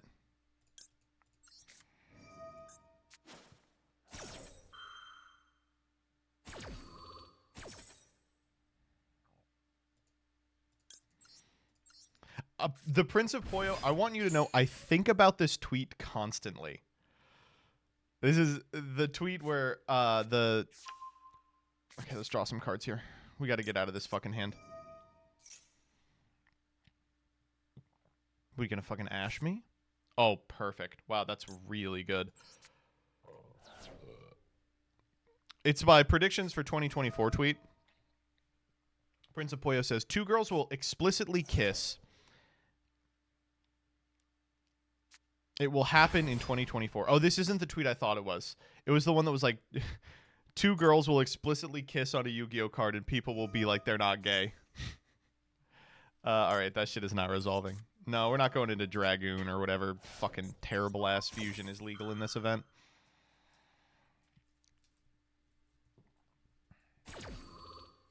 Do you think IP growled at kids in high school? I love that tweet too. That's like, you were not bullied for liking anime. You were bullied for growling and Naruto running to class. All right, well, great job, everyone. We won this. And because we won this during the coming out of the OCG art book, I can now say that this one is for the girls and the gays. And for Poplar. Could you guys, by the way, could you guys include me in the girls and gays if it's not too much trouble? The girls and the gays and Poplar. All right. I think I'm good. Sorry we didn't